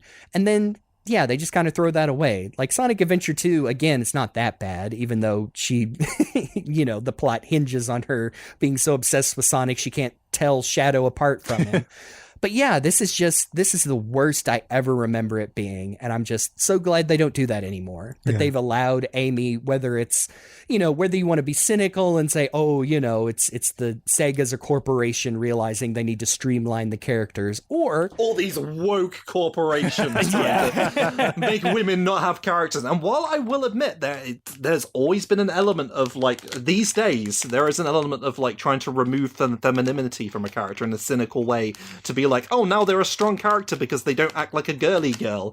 I hate that, but I don't think that's what's going on with Amy, because Amy was just not good for a long time. Not her fault, just written that way. I can only speak for myself. I much prefer an Amy who still admires Sonic, follows him around, but is also her own person, who is still, like you said, like, is also like a capable fighter, very strong, but also is feminine and has tea parties and still hangs out with Cream and whatnot. And it's just done so much better now. And I look forward more to that. I do not want to look backward to this Amy Rose. Like, I felt so bad. We're going to have an Amy Rose episode eventually where we talk about the many facets of her character and how bad they've been in many, many games and media products. But I'm just going to say, and I said this on Twitter as well, I've just said I'm glad that Amy in the games now has somewhat moved past her obsession with chasing after Sonic. But us STC fans have had an Amy that got moved past her fixation on Sonic many, many years ago. So we're ahead of the game. You're damn right. Again, I can fix this in a few sentences. We scale her back to maybe Sonic Adventure 2 levels of Sonic obsession. Somebody comments like, I guess that makes Sonic his dad, and Emerl just immediately comes to the conclusion that Amy is his mom, and she gets flustered and, like, she starts trying to be motherly just because Emerl has developed this, you know, baby bird like attachment to her, and rather than doing it to, like, train or, like, practice for when she and Sonic blah blah blah, no, she's doing it basically to entertain his beliefs, and because she's maybe, like, kind of into the idea. Yeah. And then it just becomes like second nature when he calls her, you know, mom. Yeah, put the onus on her and her relationship with Emerald, and there are ways to do it without having those problematic elements to it. But they'd rather have a hysterical woman character because that's funny, everyone. Yep. Isn't that funny? So funny. Even like you said in Sonic Adventure 2, like, at least Amy had some jokes, you know? Like, I love, again, rewatching the Sonic X episodes that use a lot of the same Japanese script. Like, it's funny when Amy drops in and Sonic's in prison and she's trying to say, like, and Amy's here to rescue you, Sonic. And he's just like, oh man, I gotta find that big hedgehog. And she's like, well, I'll let you out if you marry me. And he's like, I can get out on my own. You know, it's at least it's funny. And they are talking to each other as like two characters. And this, I mean, I don't even remember like the number of times Sonic directly addresses her in Sonic Battle. He's just literally like, oh yeah, it's Amy. It's like, running away now. Don't like 9 out of whoa, Amy's here, run. 9 out of 10 interactions with Amy in this game are, I gotta go. But that's enough character for people, apparently. Anyway, yeah, sorry. We don't want to have an Amy manifesto here, but it's worth acknowledging because this is bad. It's real bad. Yeah. By the way, Rouge the Bat storyline. I just wanted to kind of wrap that up because she takes Emerl to a building that has a Chaos Emerald in it. Just a building. It never states what it is or why it's there, but it's a building. In a building. Yes.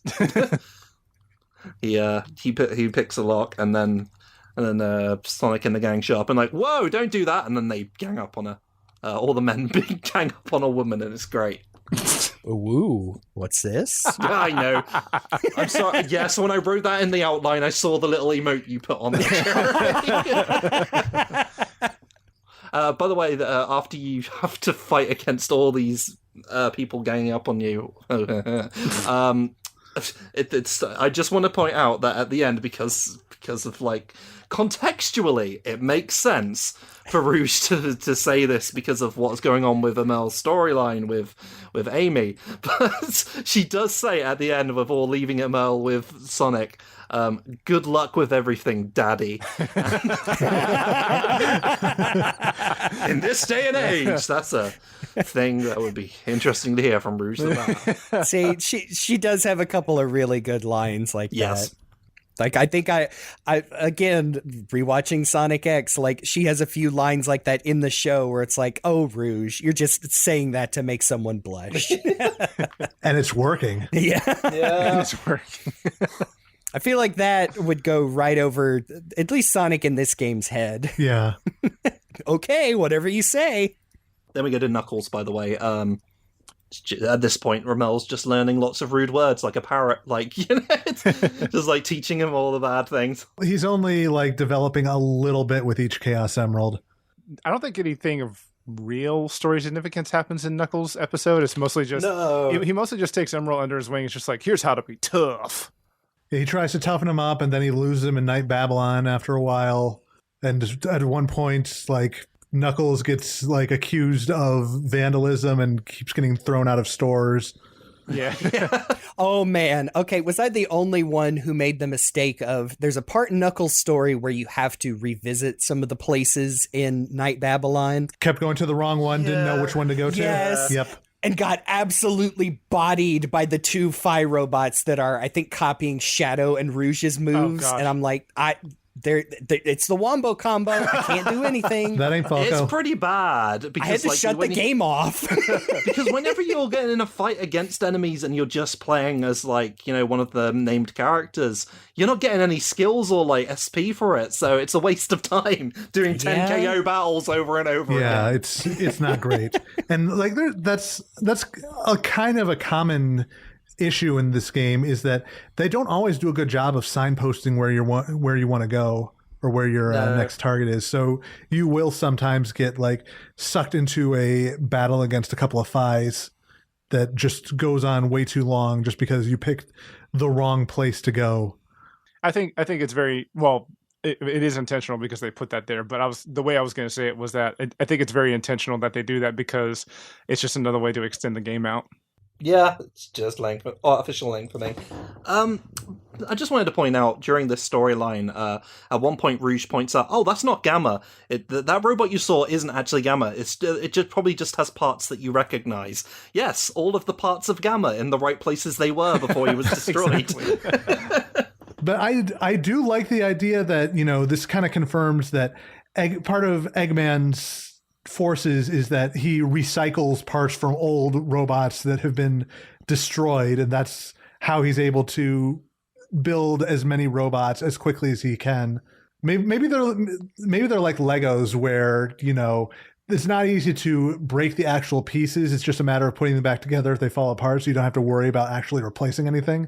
Oh man, now I want my Gamma Legos figure, you know. That'd be cool. The possibility still exists. I do even think that there's, once you make it inside Eggman's base, which is called Gimme Shelter, I'm assuming after the Stone song. I would think so. Which is funny to me that, like, leading up to that, Eggman is just, like, doing the most blatant thing. It's just like, I've been defeated. I must retreat to Gimme Shelter. They'll never find me in Gimme Shelter, located in Night Babylon. Well, I think that was he was intentionally trying to lead him into a trap, but he's just absolutely. a very good but it's actor. very funny the way he says it. Yeah. The entrance looks like my face. You should see the exit. I knew that was coming. I thought about myself when I was playing it.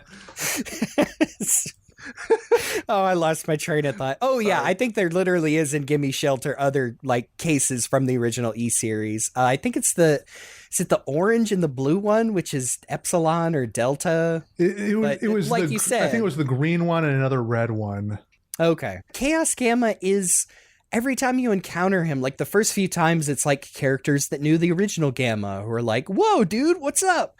But did they ever actually go anywhere with him? He keeps taking emerald shards and talking about, I can't remember, I thought he mentioned like fulfilling something.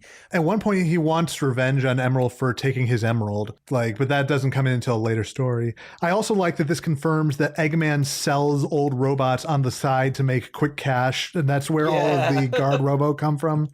Breezy. I don't know. I know it's not the Gamma. I guess I was remembering a storyline that wasn't there. I think it's cool. I think it's it's not Gamma's original voice. I think it's John St. John doing the few lines that are there. It's just it's a different filter. I remember we in a call like that was not recorded, we figured out like exactly how to reproduce like Omega and Gamma's voices with different filtering. It's like, oh yeah, it's John St. John doing an Omega, but it's just a different filter, and it sounds great. That's really interesting, actually. Sorry, I was going to say, I believe Steve Brody, the original English Gamma, I believe he'd passed away by this point. Oh, I think that's right. Yeah. I've said the other thing about like Gamma here is it obviously isn't the same Gamma because it doesn't have the bird in him, but also he's got a bit of an attitude. I think like he's actually got a bit more sentience than the regular Gamma. At least like how he started off with. He starts getting pissed off at like Emerl and stuff. Yeah, by the time we get to Cream's story, he's real mad. Yeah, he's spiteful as fuck. It's pretty cool. But weird for Gamma though. Yeah. But yeah, at one point, they get into Gimme Shelter and Knuckles falls into Eggman's spiky rodent trap. Okay, this is really what I meant when I said the portraits have limited animation, because this comes back later, this whatever this trap is. Yeah. I'm assuming it's some kind of electricity, because by the end of it, Eggman falls into it, and it's just like 2 straight minutes of his portrait vibrating and him going, "Wah, ow, wow, Can't be." Yeah. It was pretty funny. Yeah. Oh, I think that's mainly Cream's story portion, where her and Emerl are hanging out. They get caught by Eggman. He's trying to use them to lure Sonic into a trap, and Emerl is very gung ho, saying, "Oh, we gotta fight our way out of here. We gotta make it past that Gamma robot." And Cream is, like we said, she's a little baby. She doesn't want to have to fight. She doesn't want to make people cry. In those fights, she just stands there not doing anything. Yeah. And you have to basically protect her, which I think is a really fun way of kind of showing that through gameplay. Yeah, it's not that bad. It is, but like if you're the kind of person who's like doesn't have the best skills at that point, I'm assuming you're getting in your partner's over in the corner just like swaying back and forth and doing a little funny little cute dance. Like, oh, Cream, help me! No, I don't want to bring more heart into this world. Help! They're hurting me. They're ripping my arms off. It is kind of cute that like Cheese is the one that's finally like, come on, Cream, we gotta fuck shit up. Yeah. And that's when she learns like, oh, okay, we can fight together and it's okay because I'm protecting my friends and these are just... And I will throw down Omo Chow bombs. Yes. I love the idea that Cream is a pacifist, but Cheese is like, takes no mercy. Yeah. No, Cheese is he's got a taste for blood. Yeah, Cheese is the gremlin on her shoulder. This is also one of the times where you do a lot of fighting against Emerl. And like we said before, if you have cheated your way into a super maxed out Emerl, boy, are those fights tough. Yeah, take 10 KOs off the ultimate weapon of destruction here.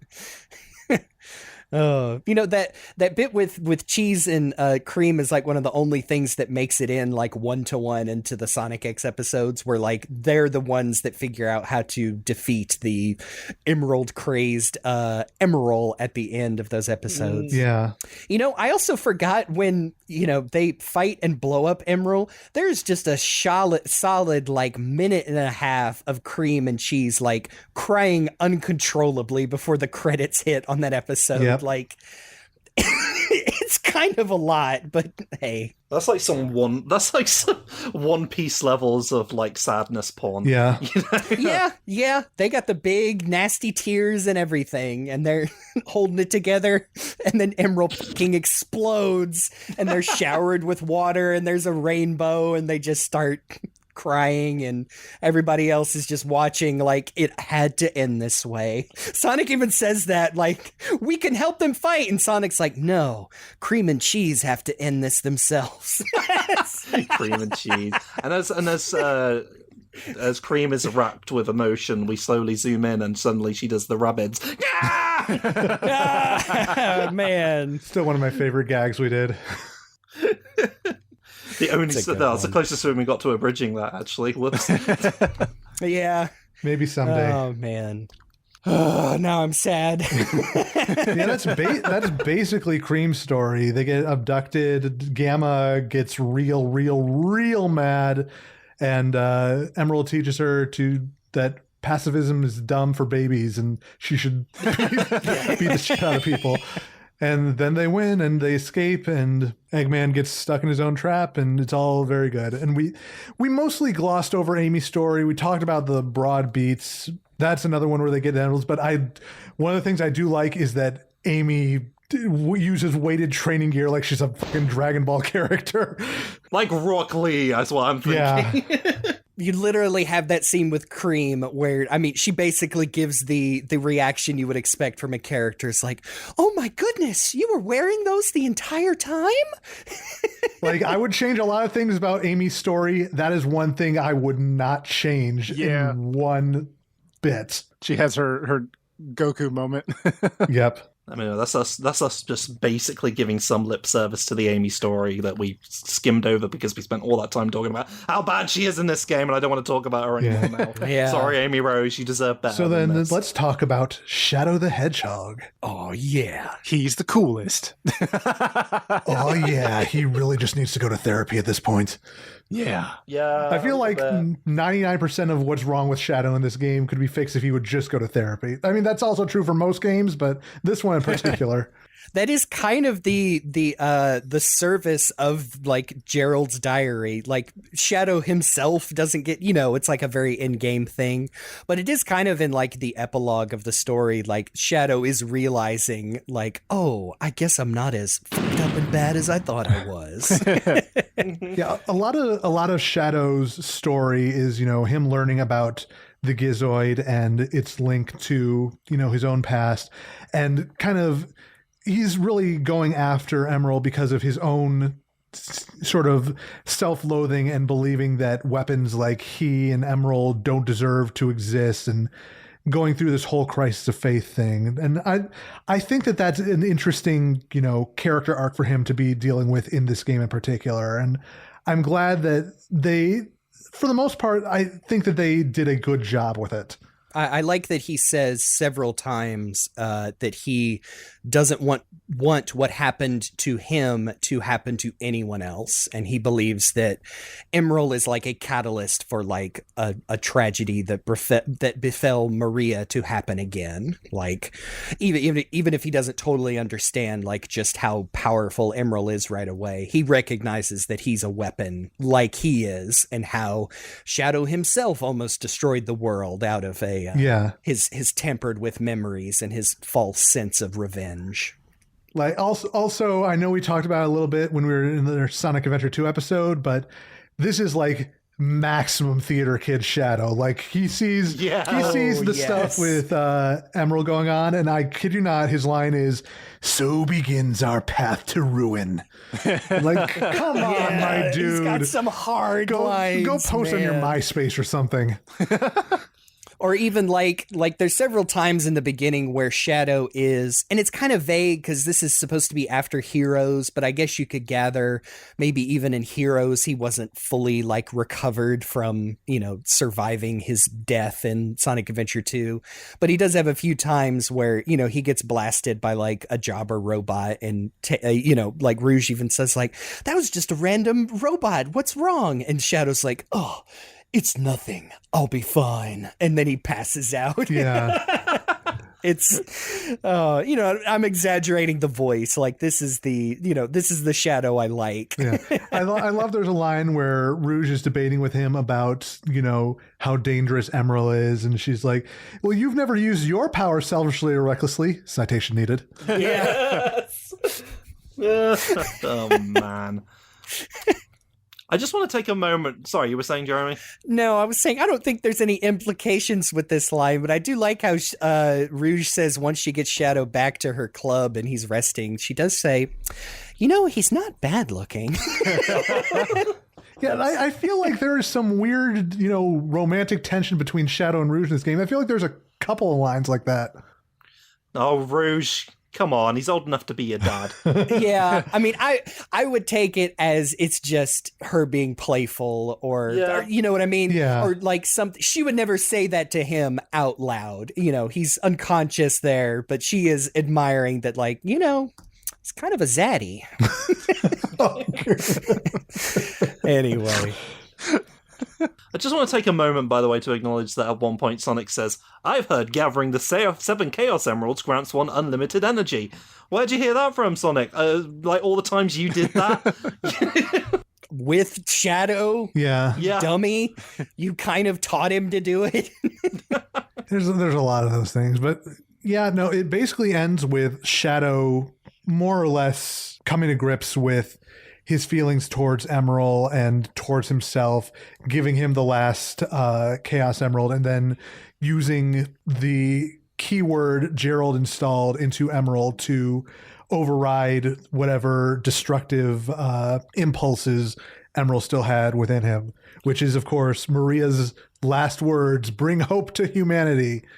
That might be my favorite scene, is where I guess Shadow does get to read Gerald's diary, at least for the most part, because he is revealed to that Gerald couldn't destroy Emerl, the Gizoid, when he realized he was a horrendously powerful weapon that could destroy the planet, but he could reprogram his artificial intelligence to he calls it emotion based, like basically gave Emerl a personality, and then put the key word in there to activate his programming and override his destructive instincts, is to what he understood to be the final words of his beloved granddaughter, is bring hope to humanity. It's too bad Maria's final words are actually, "Oh, fuck, they shot me, that really hurt." Jesus Christ. I'm just a kid. Oh, I wish Shadow was back here so I could tell him to fucking kill everyone, these bastards. Oh my God.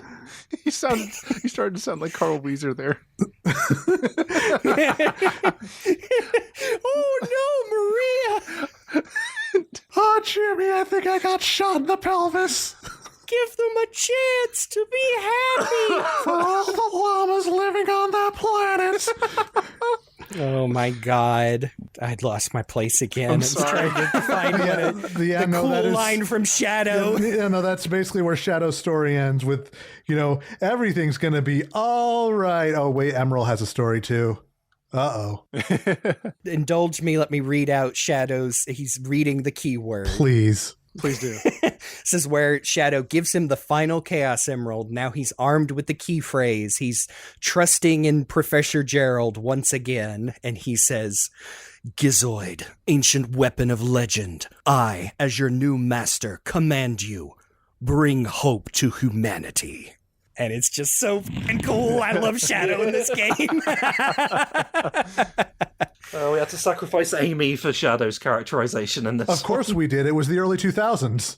I know. He has one more, because Rouge even says, like, or he wants to fight Emerl one last time. And he says, oh, you sure about that? You don't have your Chaos Emerald. And he says, I no longer need it. I have Maria in my heart.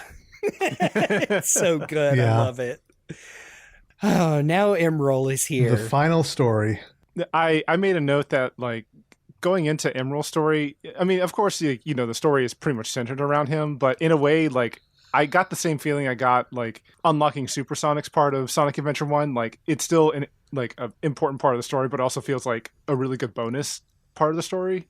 I mean, it's interesting that it's like the culmination of the whole journey. Yeah. Like it's cool how you are like playing as these main characters for the most part, but for a lot of them, like for the whole back half of Shadow's story, you are playing as Emerl. Like Shadow is just leading you around. Yeah. And then by the time you go around and fight everyone again as well, like as Emerl. So and then you fight Shadow, and then Sonic is like, "Can I join in too?" Like, "Oh, sure, come on." And then you beat them both up.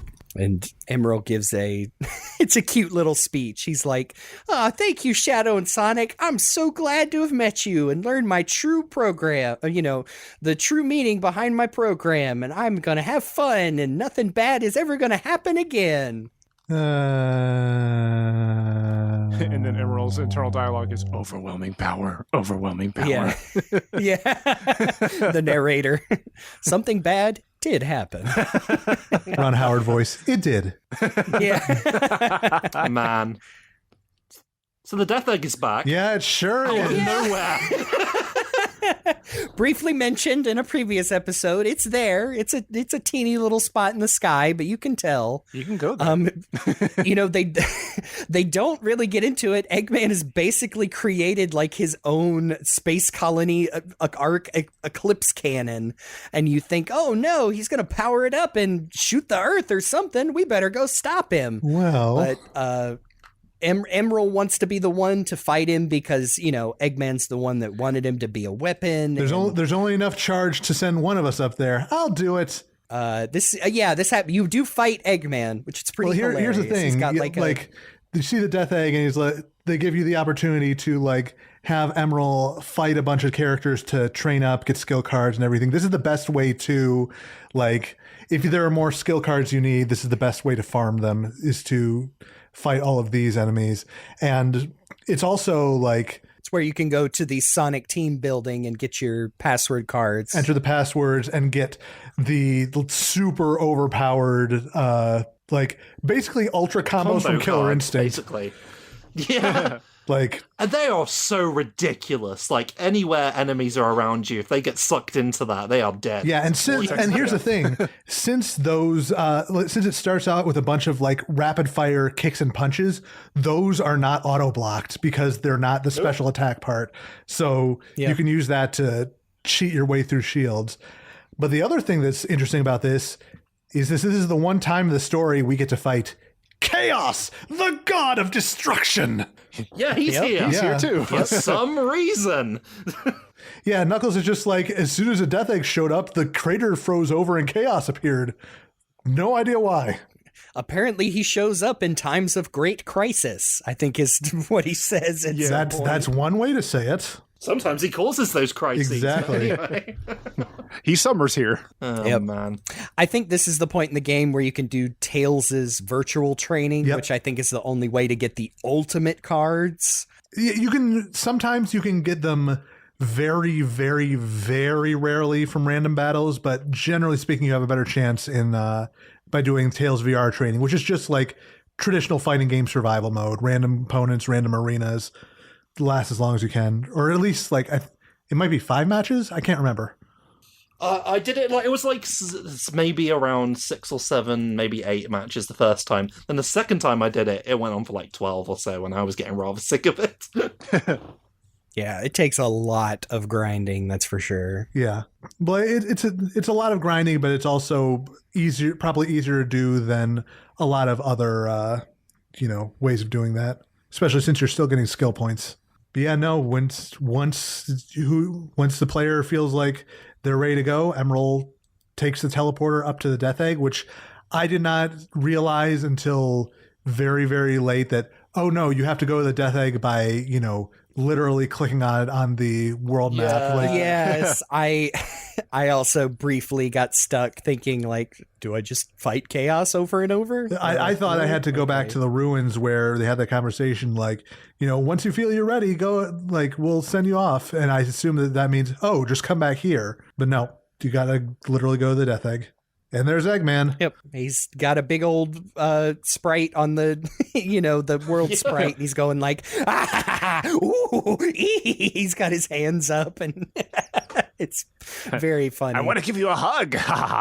Yeah. But then when you fight him, it's looks like sure does look like his sprite from the advanced Yeah, I games, think they but might have he's in, like, repurposed this- those. Or, like, at the very least, I think the red shielding around it is new on the hovercraft is new, but yeah, no, like, yes, he's got a kitted out Eggmobile. yeah, there's a part of me that really would have liked it if Eggman had been a regular playable character. We would have gotten to fight him more often, but you would have needed to completely rebalance that entire encounter and redo his moveset from the ground up to make him work as a playable character. It just would not have been any good otherwise.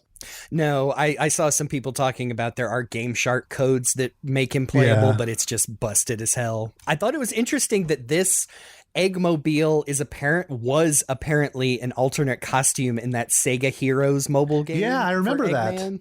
Like, what a pull. I did not know that. Interesting. But after you manage to defeat Eggman twice, getting a total of 15 KOs in 2 different battles, which, man, he can get you. Those missiles are a pain in the ass. Yeah.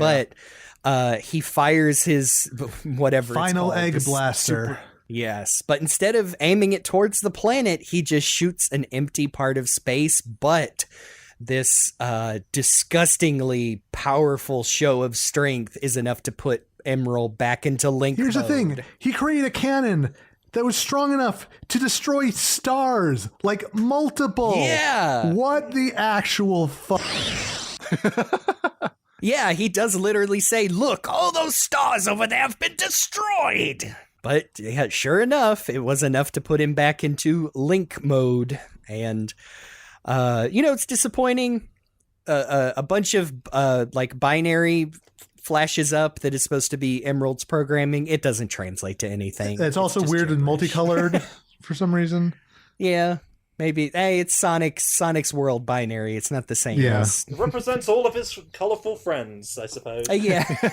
I took the time to like type out a bunch of the ones and zeros. I don't Jake, think I did no. every single one.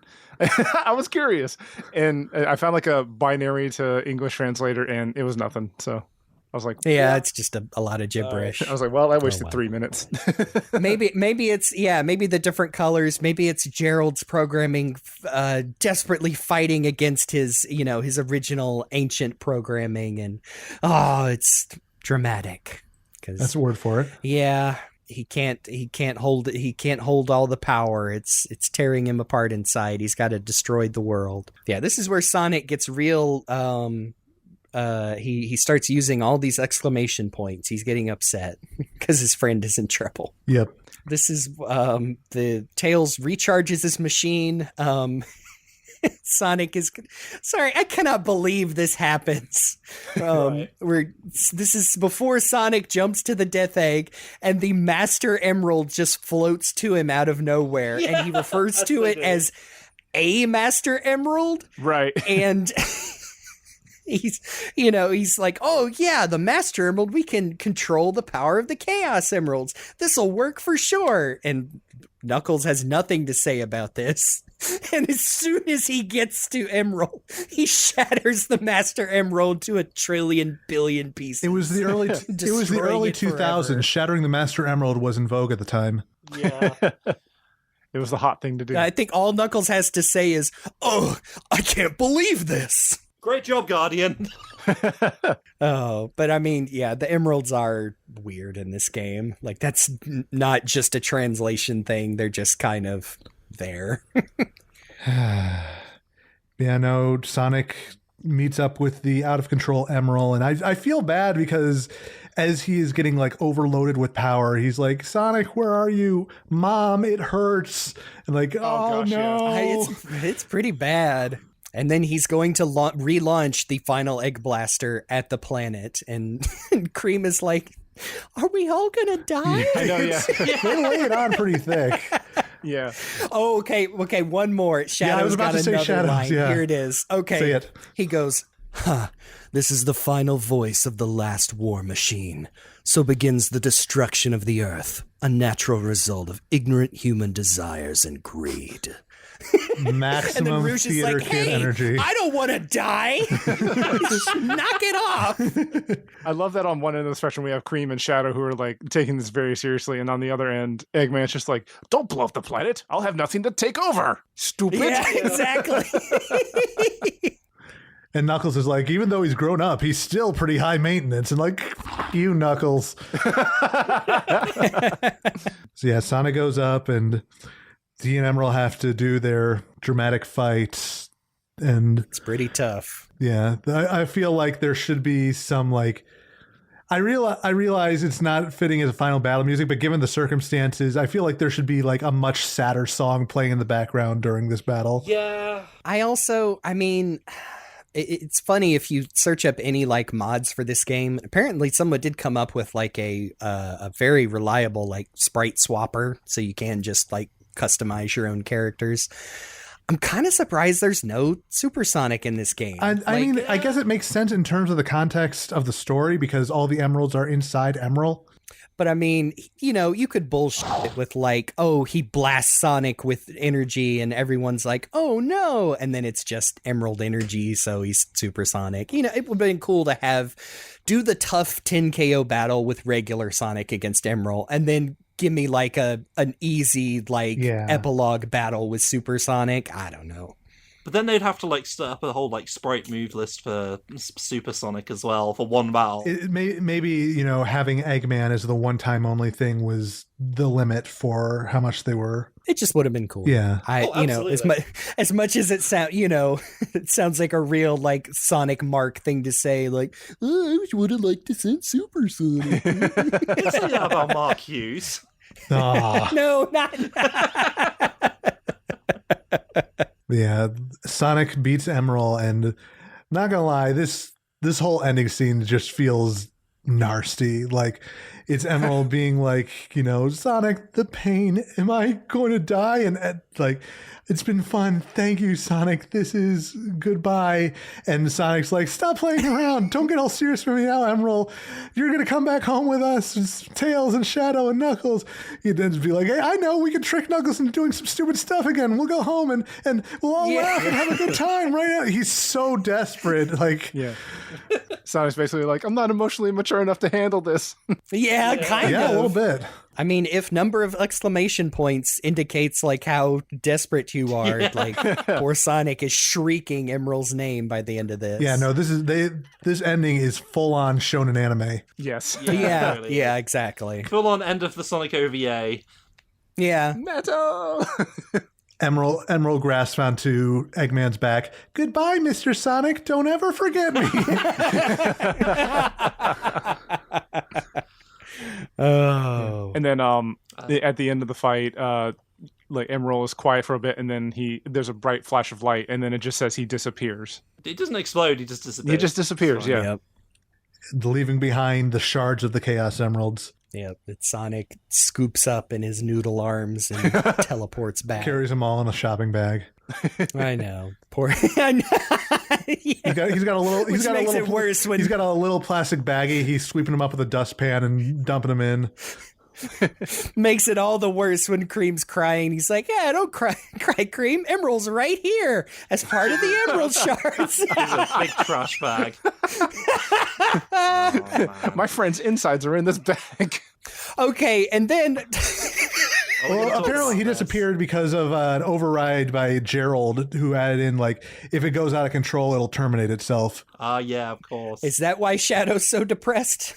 Yeah. Yeah, you've got to say this, for us, Jeremy. Which one? This Tails line?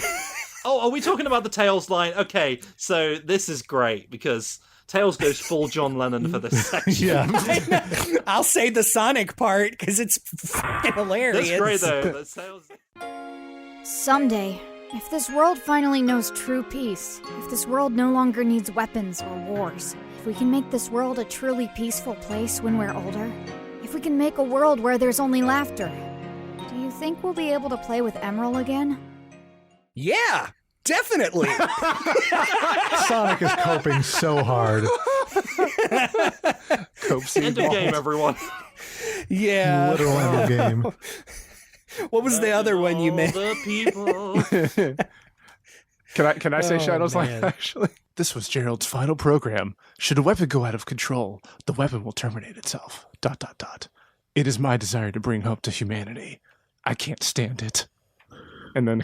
Now, what can't he stand? Just coming to terms with Emerald's death, like realizing he was more than a weapon, or is he just knowing that if he goes out of control, he will kill himself? Yeah. I think the way I interpret it was that, like, in Shadow's story, he kind of bequeathed that quest. That's a really highfalutin way of saying it to Emerl. He gave Emerl that task, and now that Emerl is quote unquote dead, like, I guess Shadow is like kind of taking it up. And I guess the way I interpret it is that, like, it's his own way of saying that, like, he's actually kind of sad that Emerald's gone, and like he's taking up the quest to like honor him. Yeah, maybe he even feels like partially responsible, like he found a kinship with Emerl as two weapons who realized that they weren't just meant for destruction, but Emerald's was always going to end in this tragedy because the professor was never able to remove his quote unquote true function. Yeah, I mean, maybe that's reading a little bit into, one line, but like I said, I really like Shadow in this game. I think you're right, Jake. Yeah, that's it. that is the end of Emerl with an asterisk, because as we all know, Eggman took Emerald's data and built Gemerl in literally the very next game, and obviously that is a character that has continued to stick around, at least in the comics. Not as much in the actual games, but that might change. We'll see. I really like Gemerl and his dynamic with the Cream family. Yeah. We would get some more Gizoid lore in a certain game that we're not going to go into because it's not canon anymore, so it doesn't count. Yeah, exactly.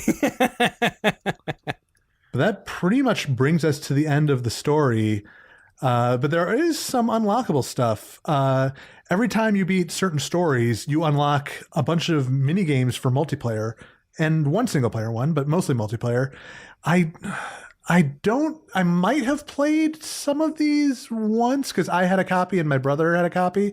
I think we might have played these mini games maybe once, but I don't remember being particularly into them compared to the main game. Oh, if only all four of us had like Game Boy Advances and link cables to play. I'm telling you, Switch Online, Sega, you are throwing away money. Please. Come on. I think the only one I ever played, which is Knuckles Mine Hunt. Yeah, I played so much of Knuckles Emerald Hunt back in the day because I have an unhealthy obsession with Minesweeper, and sometimes just gotta do it. I have never understood. I've played Minesweeper. I've never understood how to play it, and at this point in my life, I don't need to know.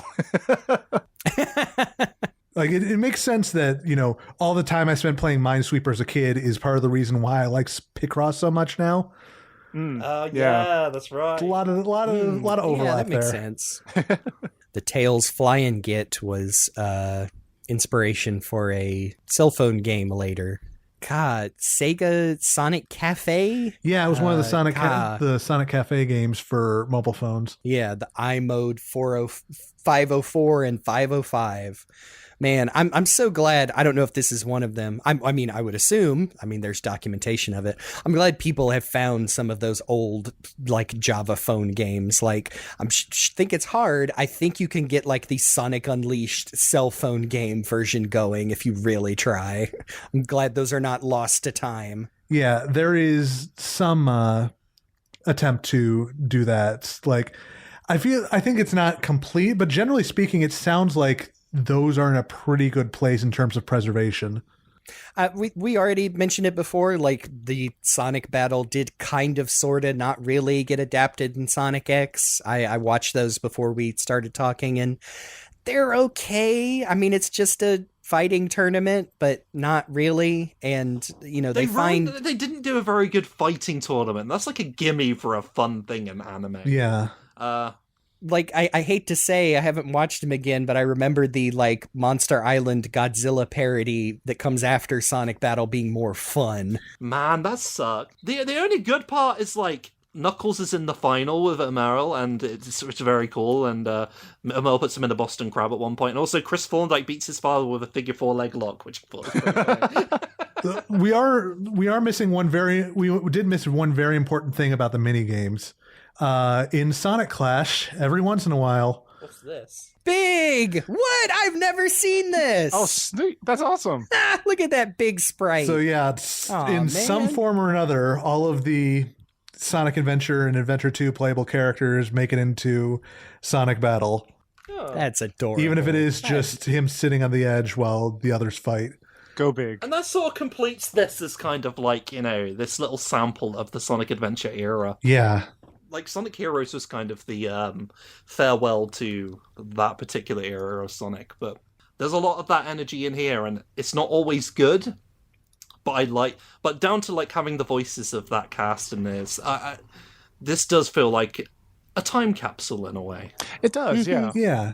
I do think replaying this game with that in mind helped a lot, because the things that I ended up like really enjoying more was the overall story, and realizing like, oh, the gameplay is not very in depth, but it's not bad. And in fact, it kind of feels like we already said at the top, it feels like the perfect, like, I mean, would this been like $20, $30 when it came out? And like the perfect game to just keep in your Game Boy Advance and play over and over. And they just don't make them like that anymore. And, the things I was most disappointed in was like Amy's story, and also just kind of how, we all said like, we're all adults now. We don't really have time for like the tedium of actually unlocking everything for Emerl.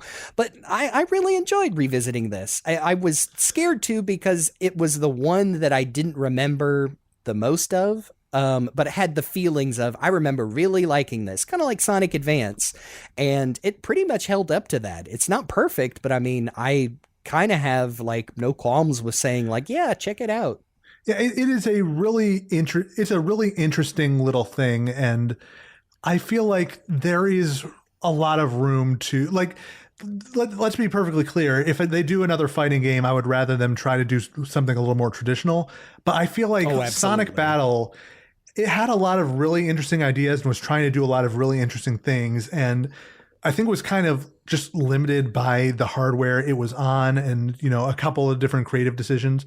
But I feel like there is 100% something there. And I would love to see that get iterated on in something new down the line. Yeah. I suppose it's kind of telling that we've never seen like a game that's... Has there already been like a fan game that was inspired by this particular formula? I don't know. Not by this specific formula. There's a lot of other Sonic fighting game fan games, but like... But not this one particular. This isn't the one that people do like spiritual successors to. And no, I think that... I suppose that's partly because not a lot of people haven't played it. Yeah, but I also think it's just because people are like, well, if I'm going to do a fighting game, I would rather do, something more traditional, tried and true kind of formula, rather than try to figure out how do I make this specific formula better. Well, I mean, yeah. I think it's the formula isn't like to everyone's particular preference. I'm sure there's someone out there this is the favorite Sonic game of, so sorry we've been trashing a lot of bits of it, but I assure you... I mean, I still think it's worth checking out. Like, there are some asterisks there, but I definitely think that, yes, it is worth revisiting at least a little bit. Yeah. Like, I do like that, Emerl fans will still add Emerl in as a playable character in some of these fan fighting games, but they will make him like a Taskmaster or a Mokujin or some other kind of mimic character where he's either, a mirror match, or they take a bunch of his moves from other characters, like a Seth from Street Fighter or something. Right. Which I think this is like, I think if you're not going to do the full character customization, that is the right way to do it. I would definitely, I enjoyed my time revisiting this, I do still think that there's a lot of potential for a proper modern Sonic fighting game. And I think it would be cool to see inspiration from it. Like, if you put in like Sonic's axe kick from Sonic Battle, that would be cool. I wouldn't want to see like necessarily something just like this though, but I'm glad it exists. Yeah. Like I said, it's a cool little side game that I wish they would make more of these. Yeah. As I was playing through the game, part of me honestly, without irony, would like to see some kind of like professional level tournament of Sonic Battle just to see. I want to see. Is that even possible? Yeah, I know. Yeah, because I know it's not as deep as like a DBFS or a DBFZ or Mortal Kombat, but I feel like there's just enough here where like some sort of meta could like be figured out. And I would love to see how like pro fighting gamers would go against each other, which characters they would do, or if you're allowed to like customize Emerl. Like Emerl would be banned in tournament play. Oh, absolutely. Yeah. Do any of us want to talk about who our favorite character to play with was? I mean, it was less playing like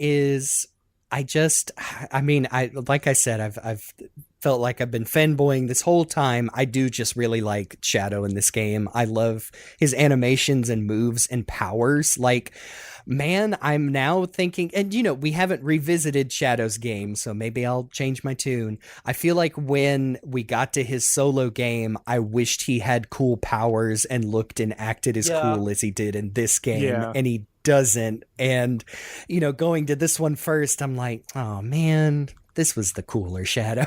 I mean, he clicks his fingers and does an energy blast. That's so freaking cool. Yeah, it's very cool. Man. Yeah. And the cool, he brings the two big powers, and that's his launcher, and oh man. So Shadow is my favorite character in this game. I do like playing as him as well. He's really hard to fight against in some matches, and so it does feel cool when you're like, oh, now I get to be Shadow, and he's pretty easy to wipe the floor with a lot of opponents. I mean, unsurprisingly, I really like Knuckles in this, but I also, because he's got that one move that can one hit KO people if you hit it just at the right time. His little tiger drop ass deep impact move. That's cool. Yeah. I think my favorite is probably Tails, because I think like the character that I like playing as the most, honestly, is probably Sonic, but he's very basic. And I think as far as like the character that I enjoyed strategizing a little bit more with was Tails, because I was able to like, between the fact that like Tails is a little bit faster, he's not as strong, but like he's a little bit faster. He's got his bomb, which can kind of tail people and circle around them for a while. Like you can kind of set up a few situations where you can like keep somebody airborne with like your air attack, where you spin your tails over and over, or you can like chase them down with the bomb and then like get them stuck in a combat loop kind of thing. I like that a lot. Yeah, I like all of Tails' little gadgets too. It's really great visually. I think the one I liked playing the most was, maybe it's just because it was what I was used to, but I do feel like I felt most comfortable playing Sonic just in general. Mm-hmm. Like it was doing the quote unquote light speed dash thing where you throw the ring and then immediately home in on it. Like that's a super clever move. I like that a lot. Yeah. Yeah. I feel like Sonic is just like the all arounder that everybody can begin with and stick with. I do tend to gravitate a lot towards all-rounders in fighting games, so that that tracks. I did want to say, since this is a fighting game, there is the issue of balancing. I definitely don't think that this game is like completely balanced as far as like all the characters, but I actually also don't feel like it's particularly lopsided on one way or another. I think like depending on the situation in the battle, there are some characters who do better than others. Like with the fact that Rouge can stay airborne for so long, if you get lucky enough, you can keep somebody airborne and just keep doing her kick over and over and over.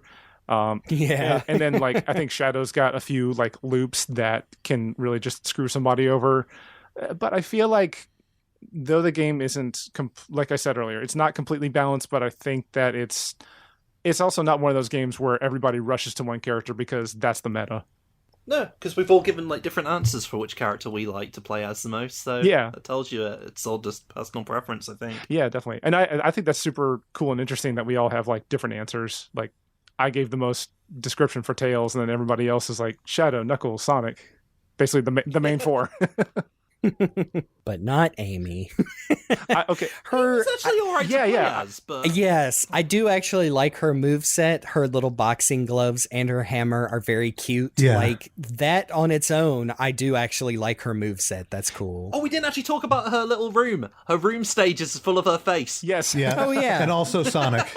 Yeah, of course, there's one of Sonic with a big love heart on it. But mostly it's different cute expressions of Amy on top of all of her furniture. I guess this is how she lives. At least there's that. Again, it's a little unclear whether it's like, okay, is this her personal gym? Is this where she lives? It's... I think it's where she lives because it's all, like dressers and drawers and everything. Yeah, that's true. So yeah. She's got like one of those really expensive New York penthouses that's super wide, and she can afford to have her face on all this stuff. I think if they ever, this is the last thing I'll say, if they ever did want to do something with Sonic Battle again, specifically this one, I think it'd be cool if they took the Nintendo approach where they don't just re-release it, but they like add something new to it, like either new rebalancing or a new mode or more story, something. Add a brand new Amy is good now. Yes, that too. Rewrite her story. But I believe that at the end of it all, I think that pretty much covers all of our thoughts and our feelings on Sonic Battle. We thank you guys so much for listening. You can find us all on different socials. You can find me on the socials as Rock the Jake, and you can find me on Twitch as Mr. Rock the Jake. You can find me on various social media websites at Cyberlink420. And you can find me around the internet as Game Buddy, sometimes with a 123, including on that new Blue Sky website.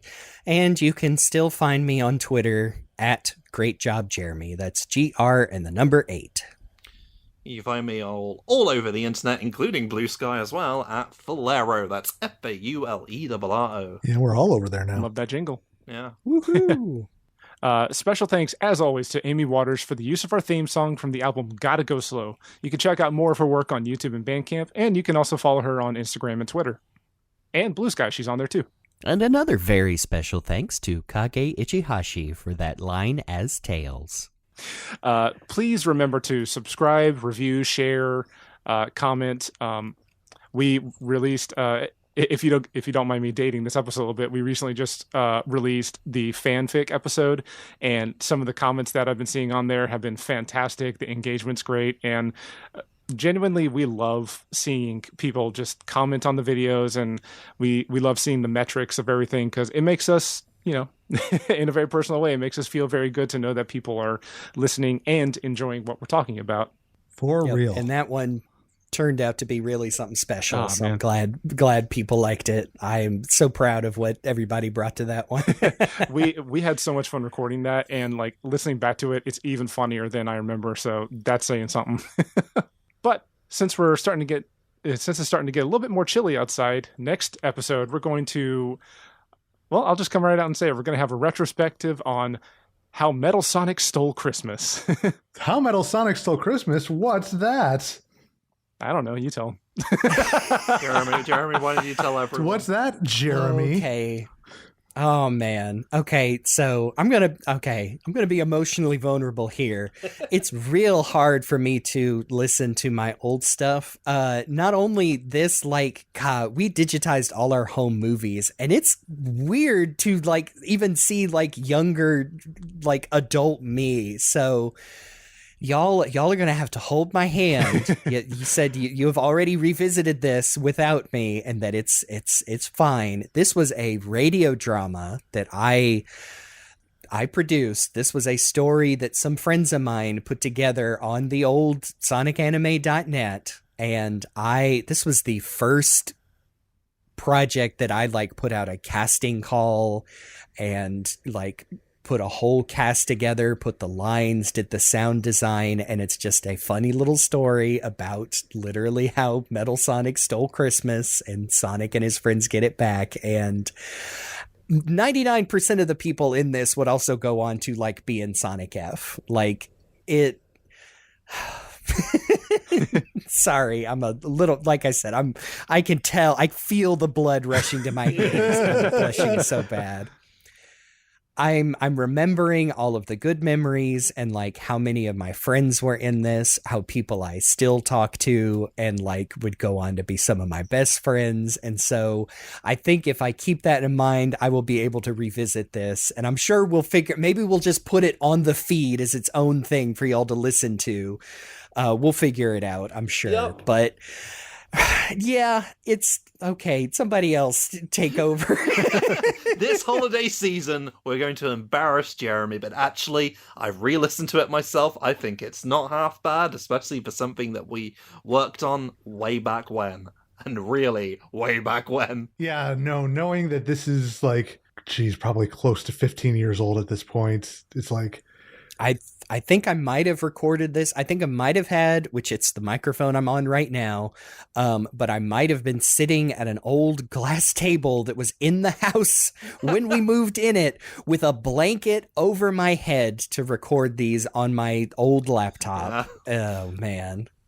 So I hope you're all willing to indulge us as we go back and look at this very personal little thing of ours that celebrates the holiday season in its own cheesy but heartfelt kind of way. I'm looking forward to it, legitimately. For sure. And if you enjoyed the Christian rock music in the fanfic episode, it's a little bit. It stands out. Hopefully, again, doesn't get us any copyright strikes. Yeah. And I want to say one more time, thank you all so much for listening. I have been Rock the Jake. I'm Cyberlink. I'm Game Buddy. And I'm Falero. And hey, none of this is good, Vector. That's why it's called a war. Oh, that's good. The Sonic battle. Oh, boy. This has been The Hill is Always Greener, and we'll see you on the other side. I'm surprised we waited this long to use that one. It's such an instant cringy classic. You gotta make it count. It was just the right time.